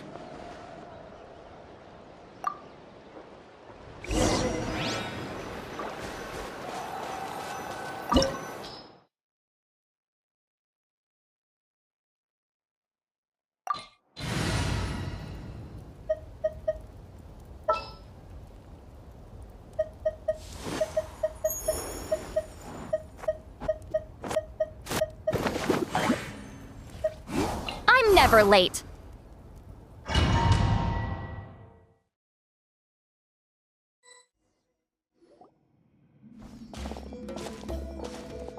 So the Abyss invaded through a cave like this? When the Abyss first began to corrode the ley lines, they took every opening they could get. All the items here should be useful for our research. You're not to touch a single one without my nod of approval. I don't support invasive excavation techniques either. Ah, of course. I'll defer to the experts on this matter. Well, shall we continue?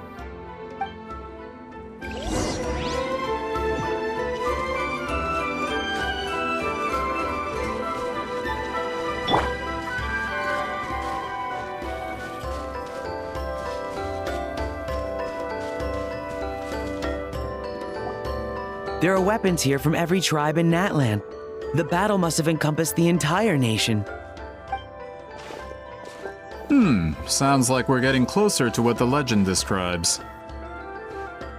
But all we can really say is that a battle took place here. There's still no evidence of any colors or some elaborate maze. Wow, you're really invested in the Battle of Seven Colors.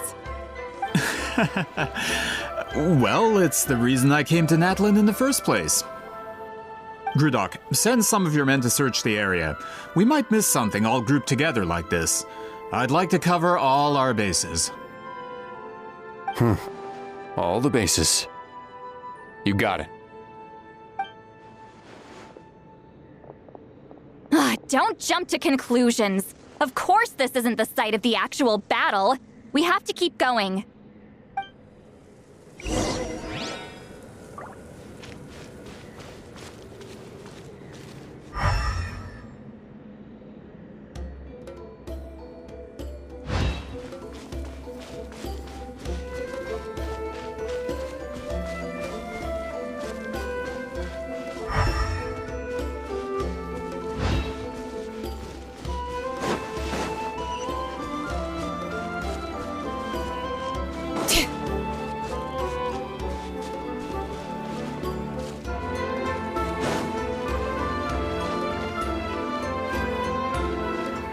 This wall is in our way! I might have an idea. Traveler, try removing that sphere.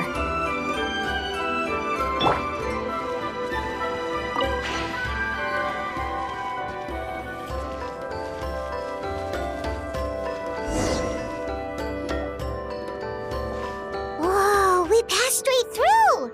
What was that? Some kind of color magic?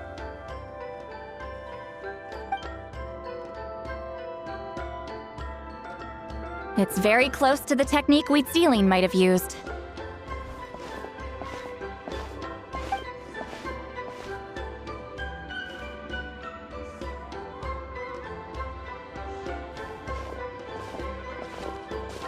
That's it? Doesn't quite compare to the scale described in the legend. Still, what a terrific archaeological find! Enough chit-chat. We should keep going. The deeper we go, the more we'll find.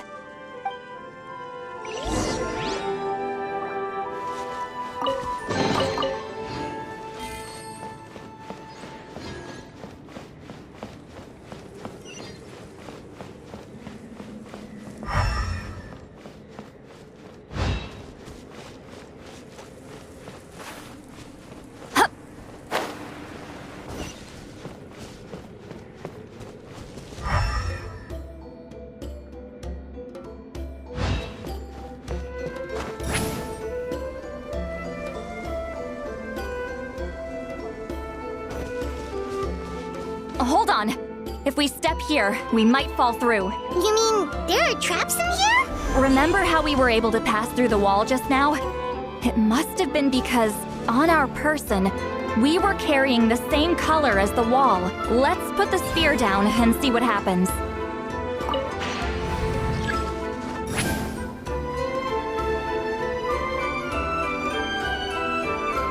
Whoa, you're right. We can keep going now.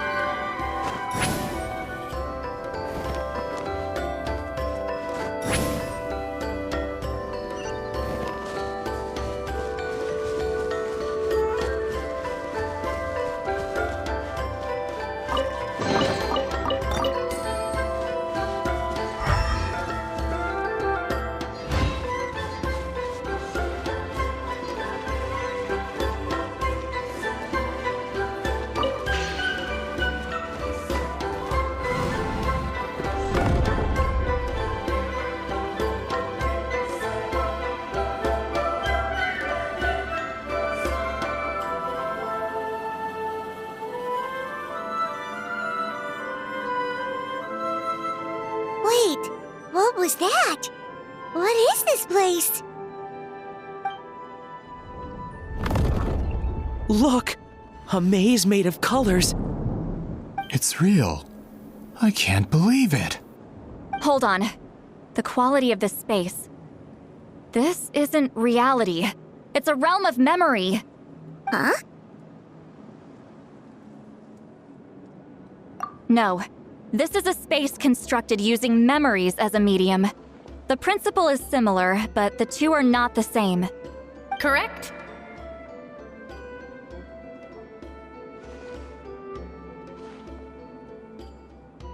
Mictlan? What?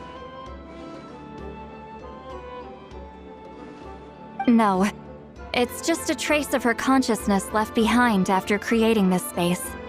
Friends, this is my question to you. What is our strongest weapon against the Abyss? In my opinion, it's memory. After all, is it not after losing the capacity for memory, love, and compassion that our enemies fell to the Abyss? That is why, with our memories, we possess a power the Abyss cannot hope to match. I have discovered the perfect medium for us to wield that weapon. You know it as color. The more cherished the memory, the more vivid its color. As memories disappear, their color fades first. That is why color is the best vehicle to wield the power of memory. Guided by vibrant colors, your capacity for memory is what will allow you to navigate this maze. Without that capacity, enemies will fail to cross the barrier in front of them and be trapped here for eternity. So, be brave, my friends, and march forward! Any ideas, Sweet Lolly?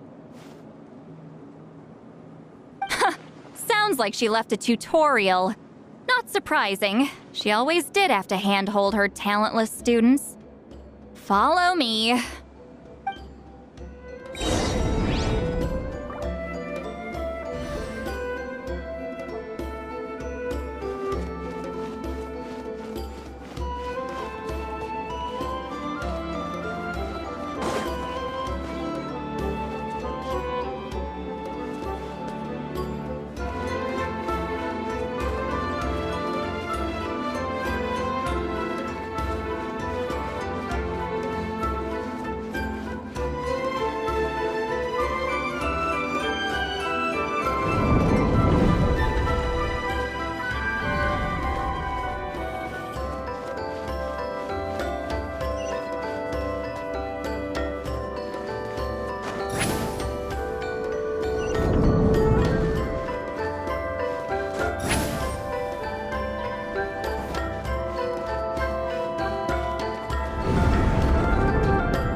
Here too? Abyss creatures. Likely trapped here for some time. Looks like a few monsters made it out of the battle all those years ago.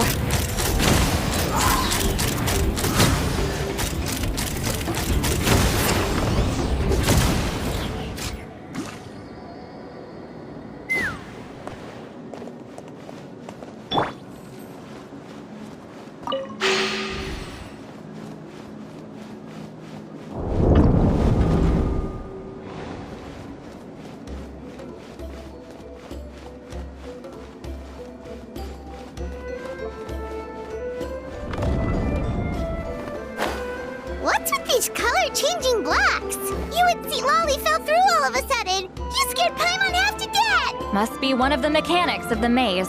I'm guessing the purpose is to help allies navigate this place.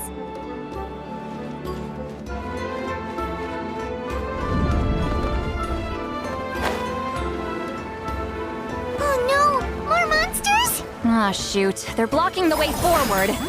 Let's get rid of them. Rev the engines!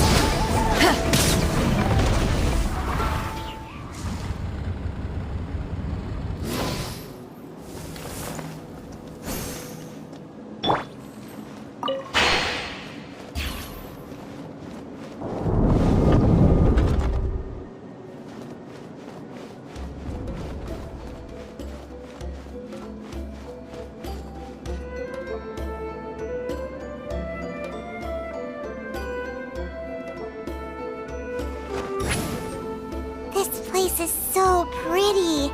If not for those monsters, Paimon would have never guessed this was a battlefield. The showmanship's not bad, I'll give her that. Is this a bridge made of colors? Don't sound so surprised. We just need to cross and we should reach the end.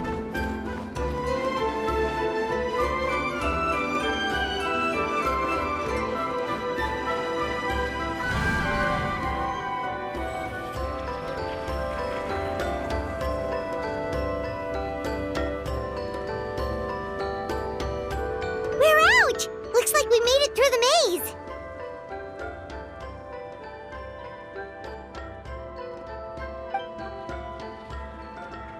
Hold on. This is... Whoa, so pretty! The thing inside the sphere looks exactly like the maze! It's like a miniature blueprint made from a special dye. That color. The dye was modified using a secret technique to harness the power of memories and create mazes like the one we just witnessed. Without that power, it's just a normal dye. But the color it produces is still quite rare. I would say this is the most direct evidence that the Battle of Seven Colors actually took place. The expert has spoken!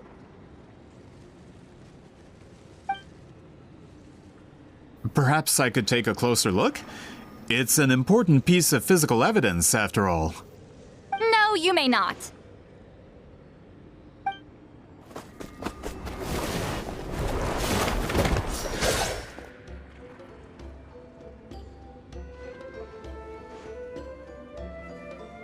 What are you doing? You noticed my signal. Not bad, Traveler. We make a good team. Huh. So, you've been watching me.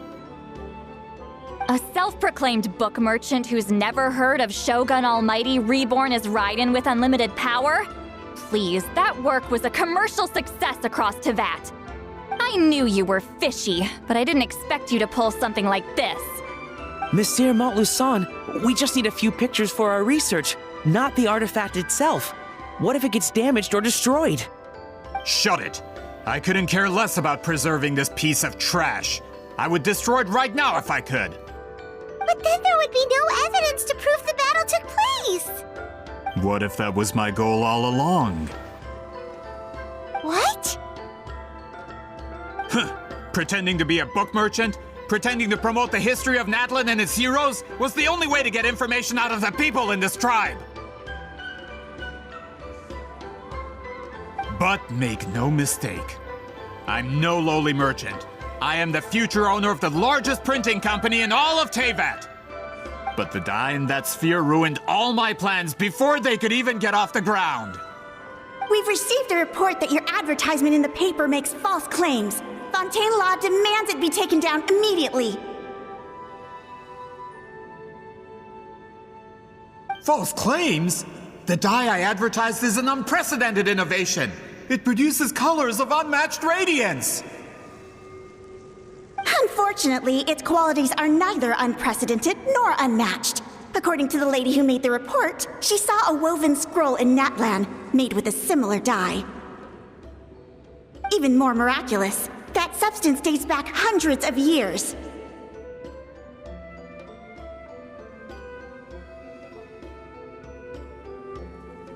How? Creating this dye is the culmination of my entire life's work. You're telling me I'm hundreds of years too late? Calm down, sir. Sorry, it's just... I know this product will be a hit. The economic boost to Fontaine will be huge. We just need to advertise it as written. Fontaine's publishing industry is one of the best in the world. All we need to do is publish something in the paper, and all of Teyvat will think it was our invention first. We don't need to worry about more reports. Fontaine is far more advanced than Nightwind. No one will believe such an innovative product could come from a place like that.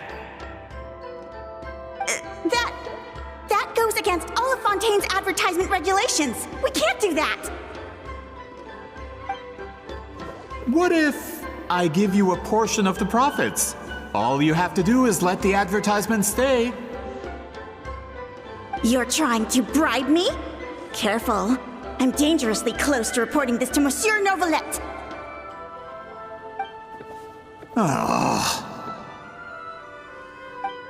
I knew if I was just allowed to market my product, it would be a hit. A bestseller, even.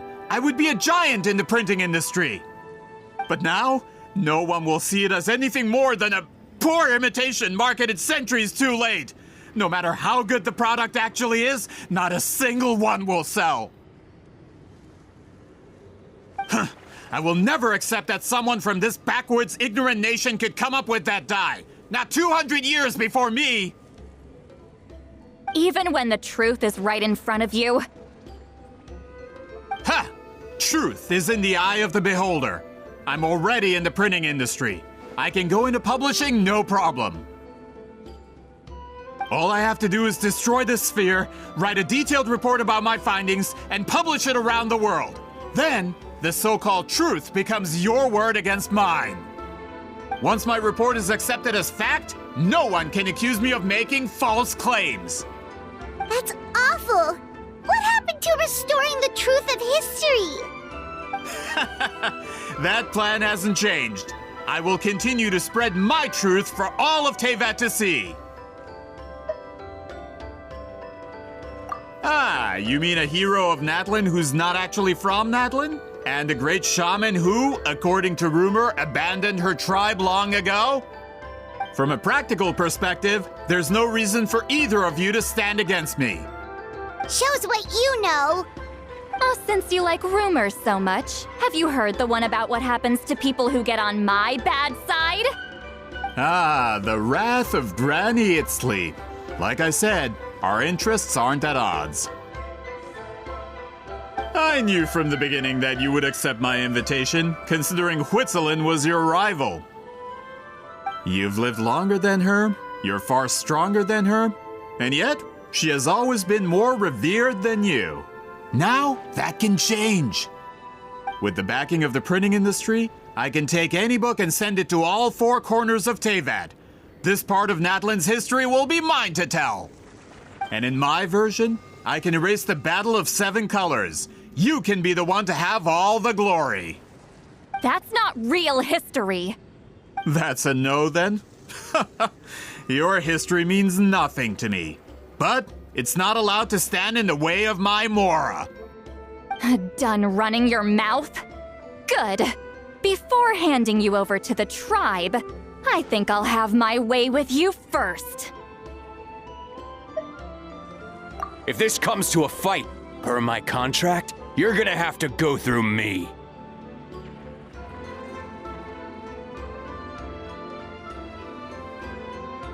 That's right. I didn't pay all that Mora for nothing. Wait, aren't you subordinates of the captain? Why are you helping someone who wants to erase Natlan's history? The captain. You actually bought that? United in the pursuit of Mora, we travel the land to collect debts. Our loyalty is to Regrader, his interests, and his wealth. Regrader? The captain means nothing to them. They serve a different harbinger altogether. Regrader! This man has the potential to become a giant in the printing industry and disrupt Fontaine's economic system. This aligns with Regrader's interests. It's all been a lie from the very beginning! I don't care who you serve. When it comes to punishment, I don't discriminate. Get to work! Quickly! Let's ride! Try and stop me! Yes! Wrath from the sky! That's what you get for messing with the hero of Natlan and Granny Itzli! They could give Regrader a run for his Mora! When did this person get so strong? Looks like the men following the captain failed to update us on the latest intelligence. Not good. This is becoming more trouble than it's worth. You're on your own! Hey, what about our contract? Your boss signed it himself. Our boss never signs a contract without loopholes. Even a veteran businessman like yourself fell into his trap. That's what makes him the best. Go home and read the fine print. All I did was trigger the exculpatory clause. You! The other stipulations have been fulfilled. I set up explosives around the cave, strong enough to destroy this place, as instructed. Oh, and for security purposes, all explosives have been rigged to blow at a specific time. Shouldn't be too long now.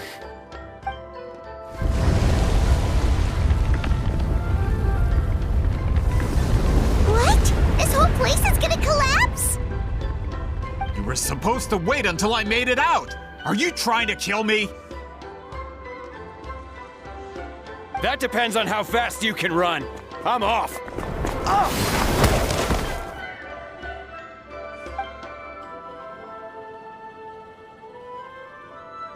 You think you can just waltz out of here? Traveler, stop them, and then we'll make a break for it. If I'm caught, I implicate my boss. Time for the backup plan.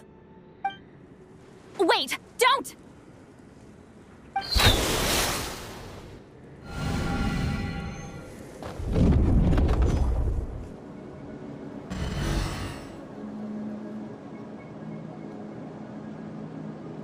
Where are we? Back in the maze? Our surroundings look different, though. What did that Fatui guy do?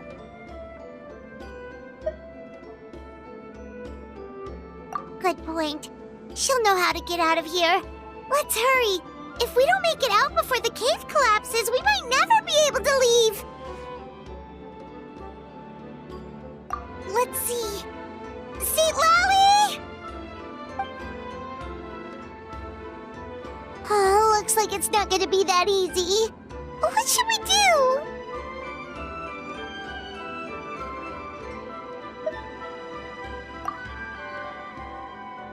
The special color? The one you saw in that woven scroll? Why would it appear around here? You're right. Lead the way, traveler.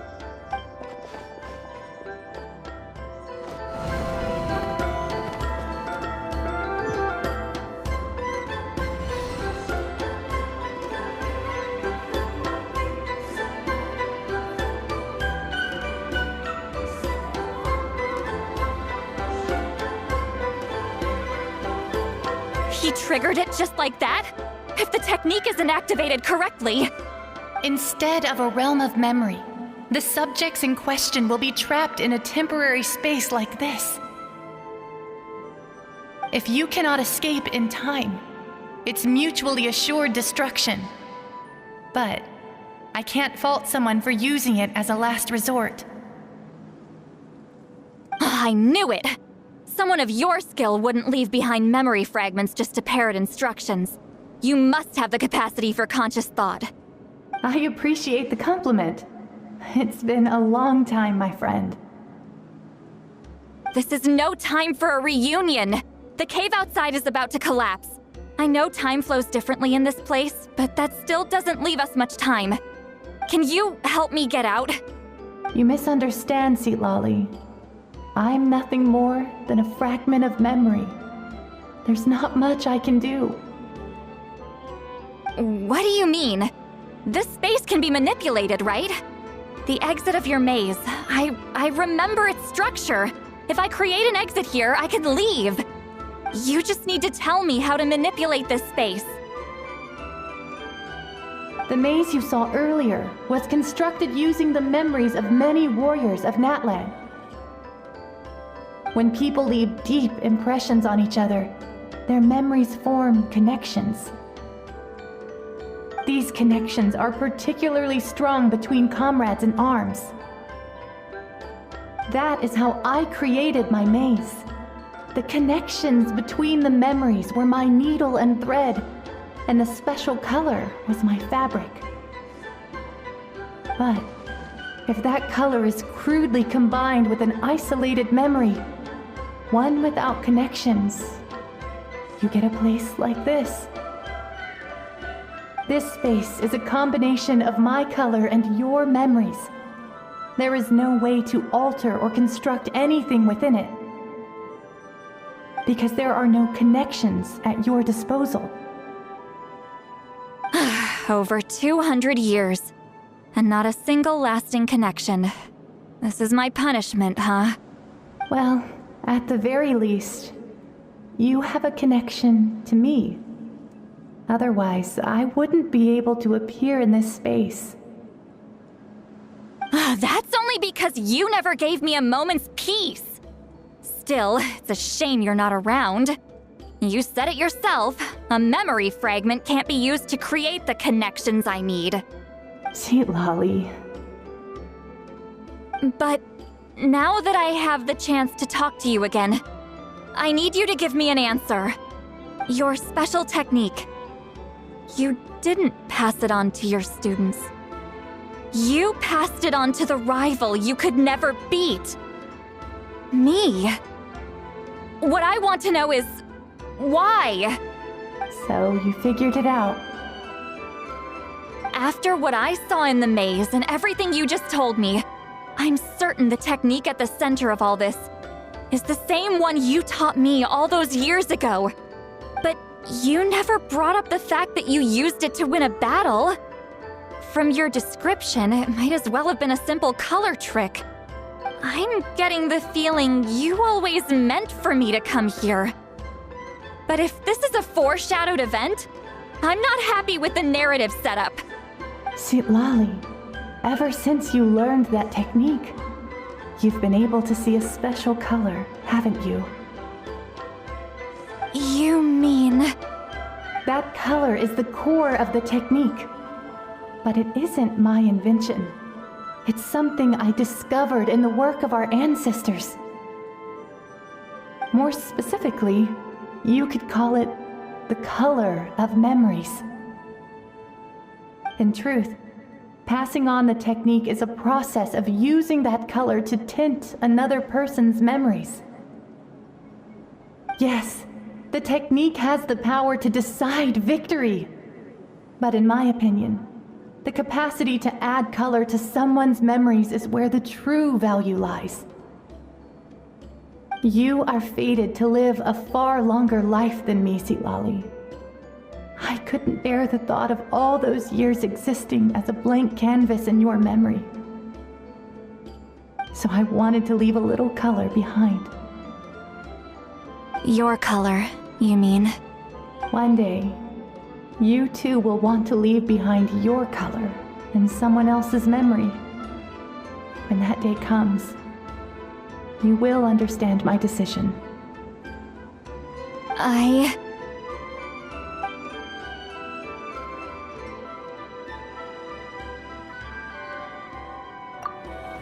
I have to get out of here. That's the only way to rescue them.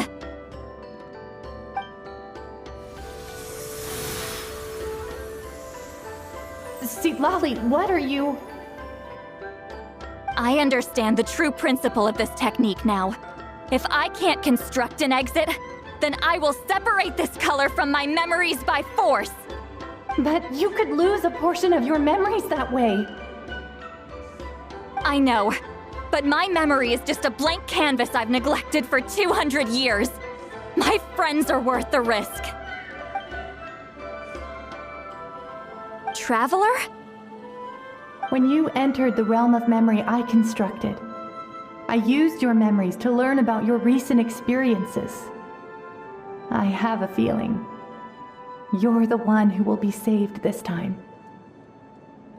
After 200 years, someone has appeared by your side, the kind of person I could have never anticipated. The Night Kingdom harbors Natlan's memories, and the Traveler's connection to that realm is incredibly strong, surpassing even the shamans who worship the Lord of the Night. This means that even without your tutelage, she can see the color of memories. What did you say? although she doesn't know how to wield it. She unknowingly left behind a trace of color in your memories. That was enough to guide her to this space.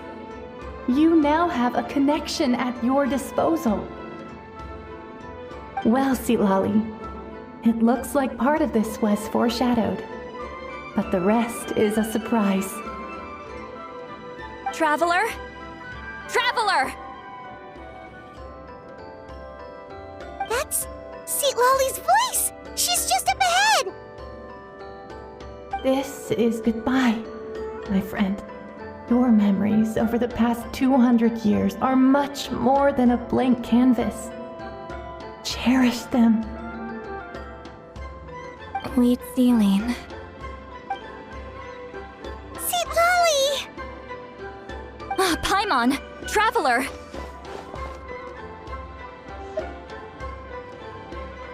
Hold my hand.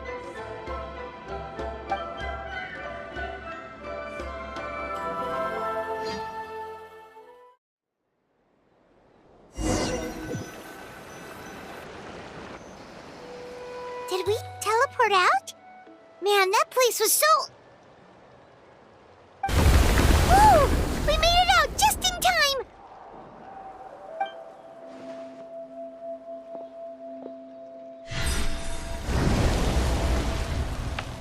Wonder what happened to the Fatui guy and the others.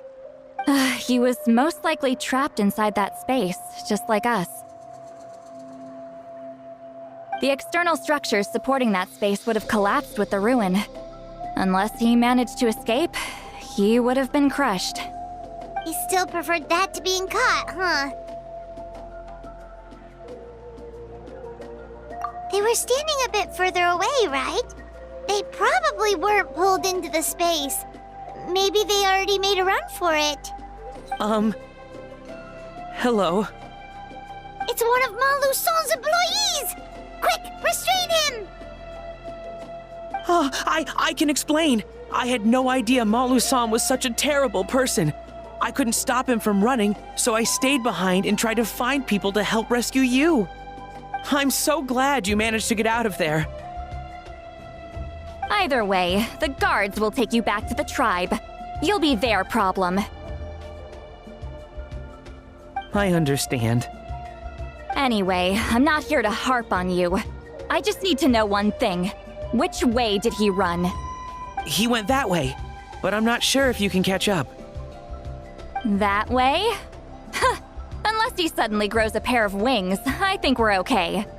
Traveler, Paimon, come with me.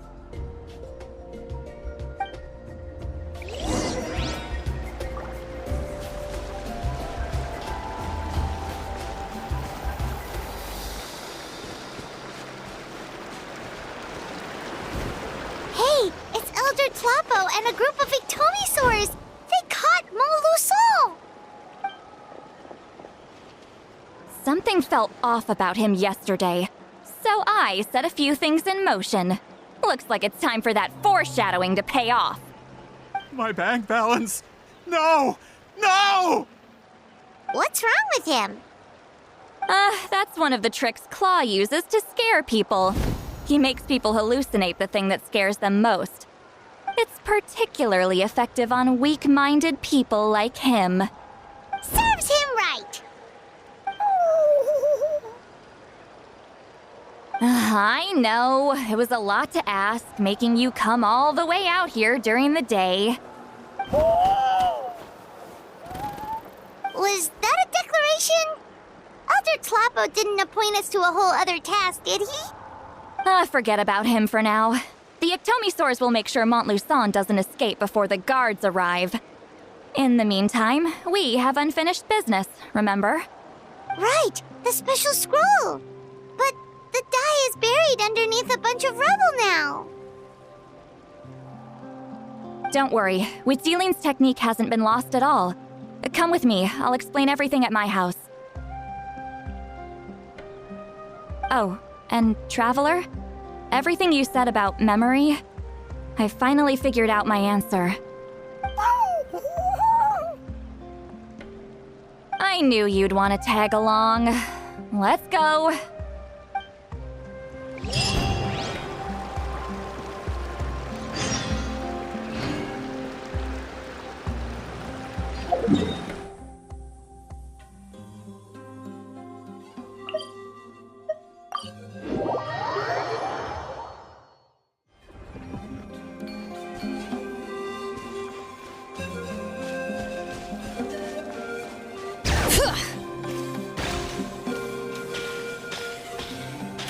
Let's ride!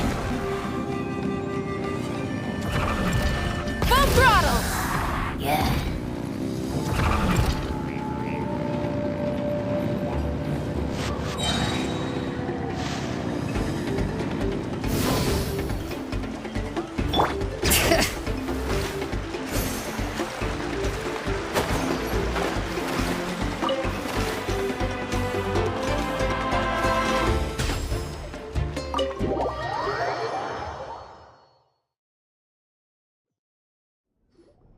Now, when it comes to weaving the scroll itself, you don't actually need to lift a finger.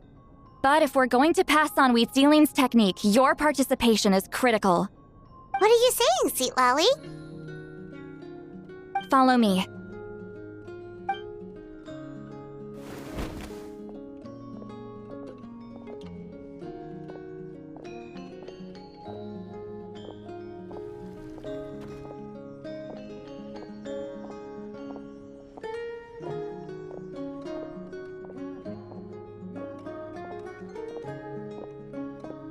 Whoa, look at this place.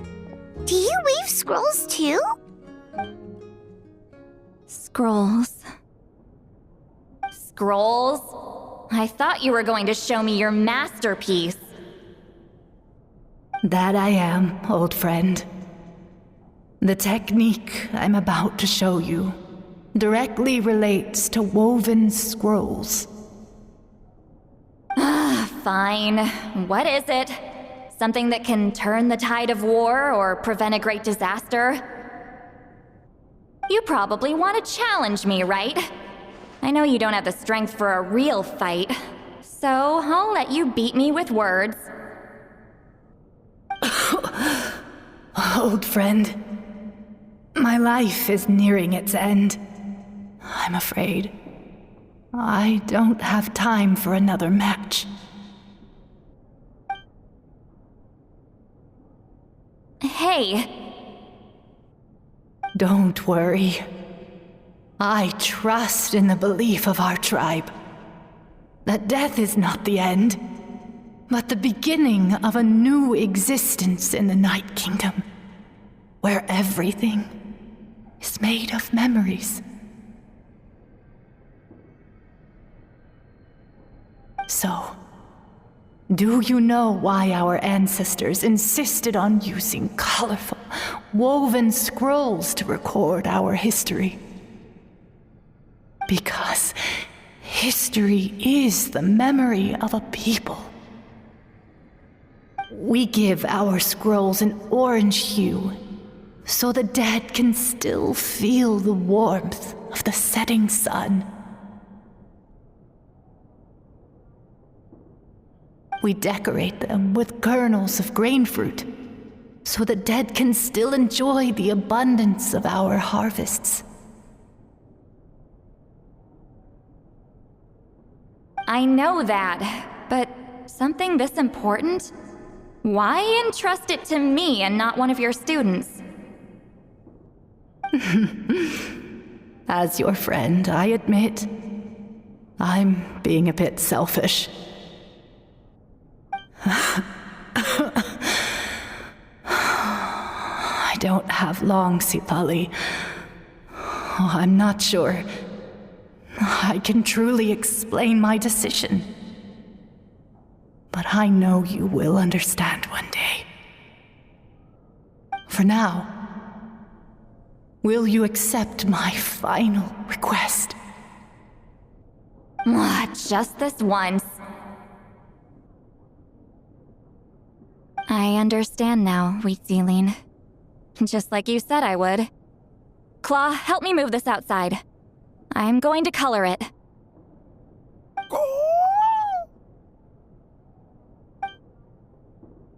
Traveler, Paimon, come with me.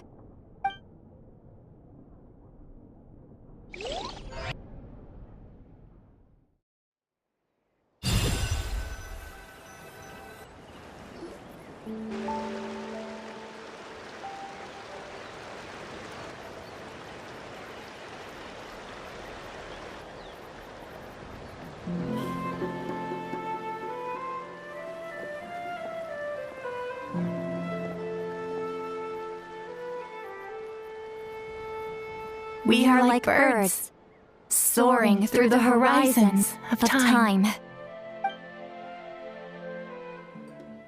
I linger between brushes of memory, seeking the color of my final journey.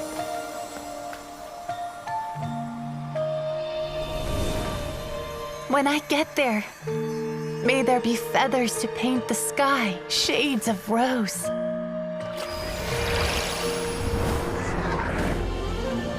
And fields of green to beckon adventurous souls. And azure oceans with which to sail into the unknown. And volcanoes too, where, despite the danger, hidden treasure waits to be found. And graffiti art, of course. Without that color, just imagine the dullness of night. Anything else? In the end, I hope everyone remembers my color too.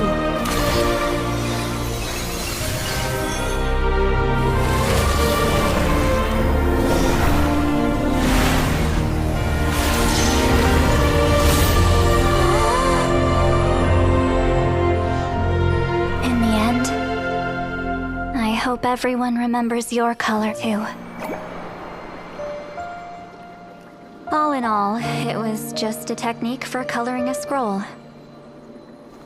The task I'm entrusting to you is much more than that. Farewell, my friend.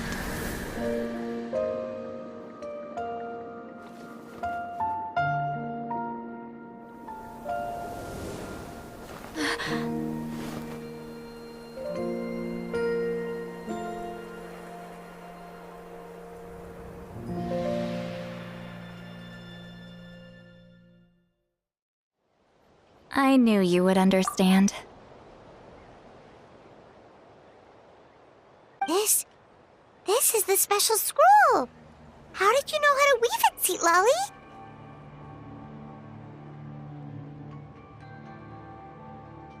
Hold on! You've lived for more than 200 years.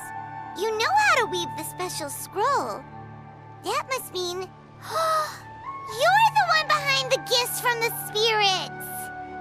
Oh, well, it's not like I wanted to interact with the appointed. So whenever I delivered the scroll, I used illusions to confuse them.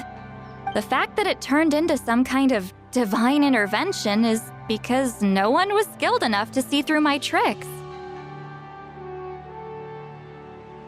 You've carried the duty alone for all these years? Even if you don't like interacting with people, why not teach someone else how to do it? Traveler, you can see the special color, right?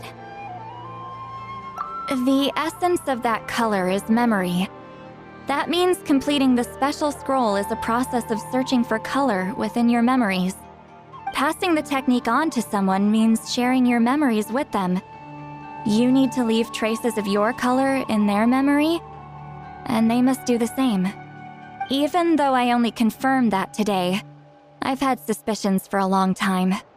And, well, ever since Sweet Celine died, I haven't wanted to form that kind of connection with people.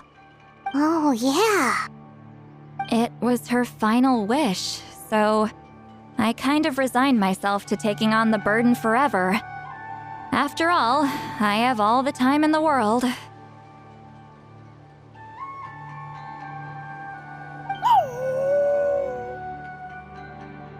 But Claw never stopped appointing new candidates to weave the scroll, despite knowing exactly how I felt about the situation.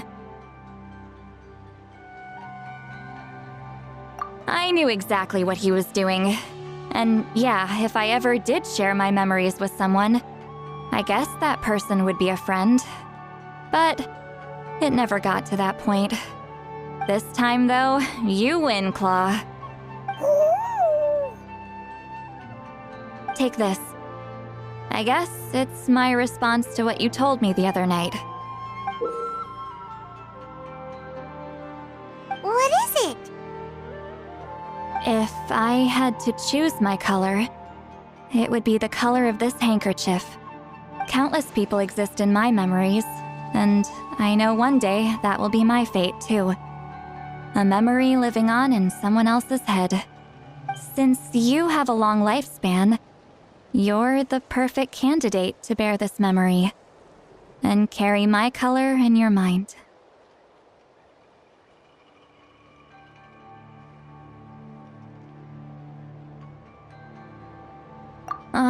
Just keep it safe. And you better not forget my color when I'm gone. Whoa. It's a little early to talk about death, don't you think? It's only been a few seconds since we made the friendship official. Isn't that what friends are for? Okay, this is a serious commitment. Well, Seat Lolly, if the Traveler's going to leave their color in your mind too, it'll probably be gold, right? Actually, their mark is already there. Remember the mind reading effect I couldn't fix? Well, I finally got to the bottom of it. Sharing senses allows communication to occur between the consciousness of different people. Naturally, memories are also involved in that process. Although I didn't know it at the time, we both have the ability to see the color of memory, which means that when I shared my senses with you, a connection was created between our memories. And that connection is what caused my original spell to go haywire. So, you can hear the Traveler's thoughts because you left traces of color in each other's memories? And that's why the Traveler could hear your thoughts too, because it works both ways, right? Quick thinking, but only those trained in the mystic arts can maintain that level of connection. That's why I can still hear the Traveler's thoughts, but not the other way around. There's no need to worry, though. Now that I've figured out how it works, I'll get rid of it in no time. Oh. I lied. Hearing each other's thoughts actually depends on the strength of the connection between our memories. So, after everything we just went through, I bet you can hear me again. I knew it. Since the connection between our memories is already there, the only way to get rid of the effect is for one of us to forget about the other. Just messing with you. I'm a legendary shaman of my tribe. Now that I know the cause, of course I can figure out how to fix it. It'll probably take some time, though, so bear with me for now. Besides, I'm an open book. It's not like you're gonna hear anything embarrassing. Oh, unless I've had a few drinks.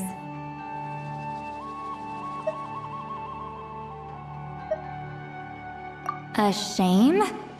I mean, if you ever miss this whole telepathy mess, I could always share my senses with you again.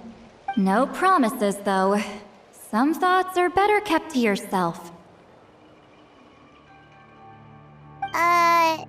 Huh?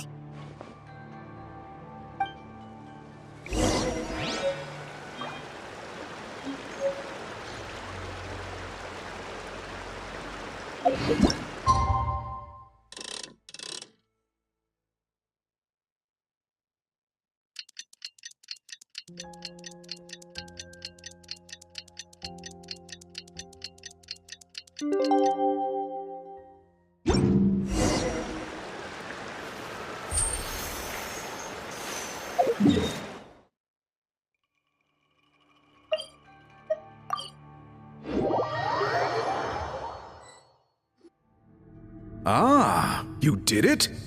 Your investigation into the Battle of Seven Colors must have been fruitful indeed.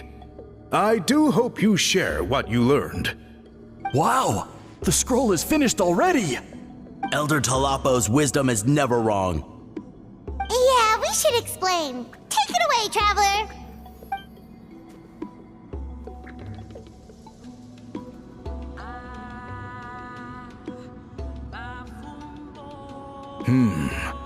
I see. You don't look surprised at all.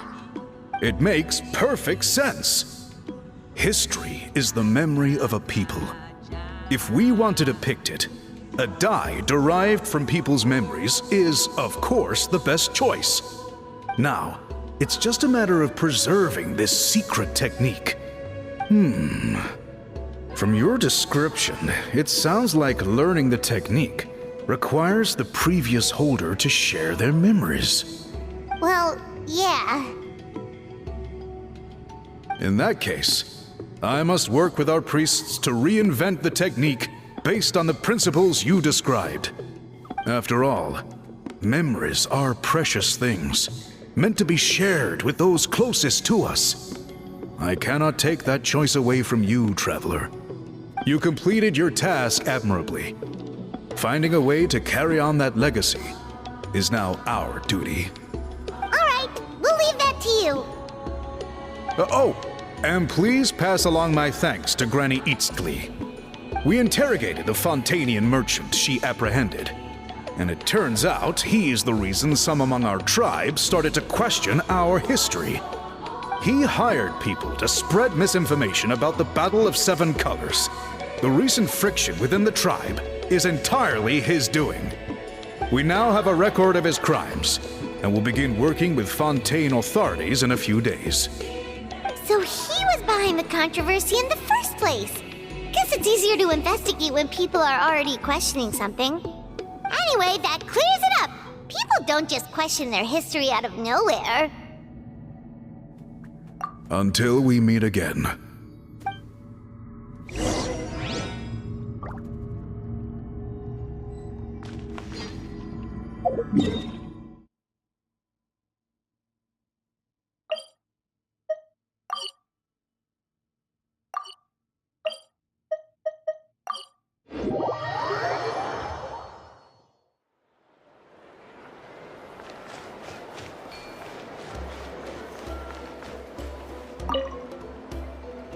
You told him everything, right? Yep, we left out the part about your contribution, but it kinda seemed like Chief Biram saw through us.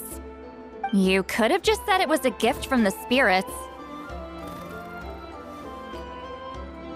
I guess he is different from the previous chiefs. But if he figures out it was me all these years, I'm in for a world of trouble. There you are! I've been looking everywhere for you. Oh, it's the other Fontanian researcher. He wasn't taken away with his boss?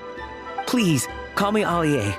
After questioning, the tribe absolved me of any serious wrongdoing, so here I am. I'll be heading back to Fontaine soon.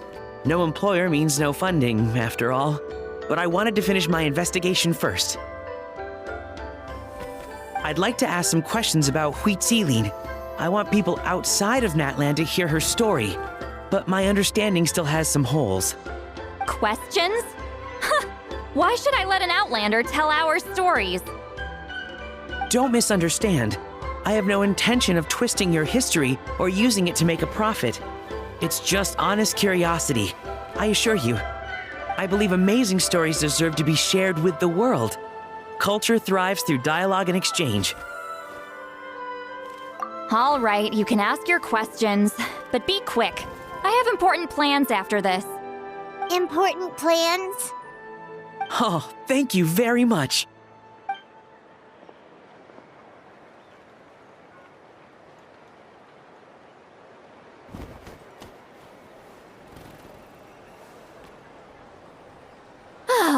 Another day, another drained social battery.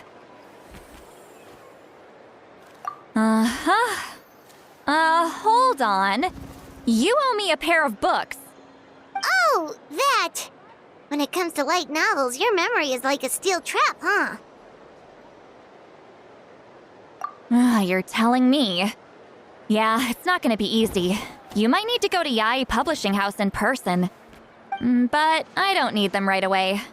Just don't forget, okay? Of course! We'll get them sent to you as soon as we can!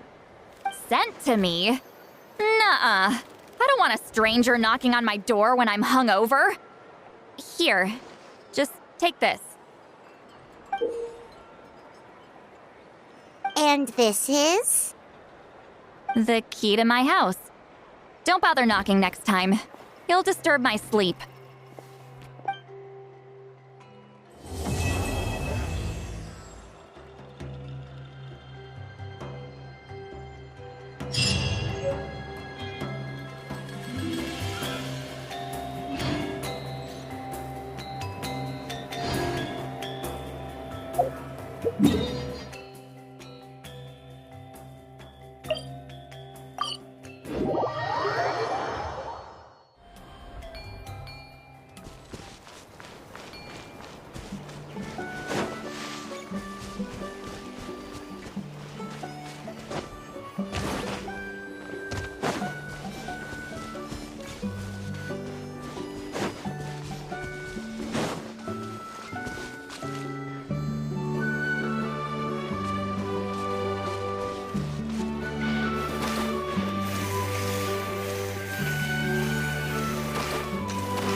Take me up!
Everything is going smoothly, just as I planned. Interesting. The new book from Yarn Publishing House is out.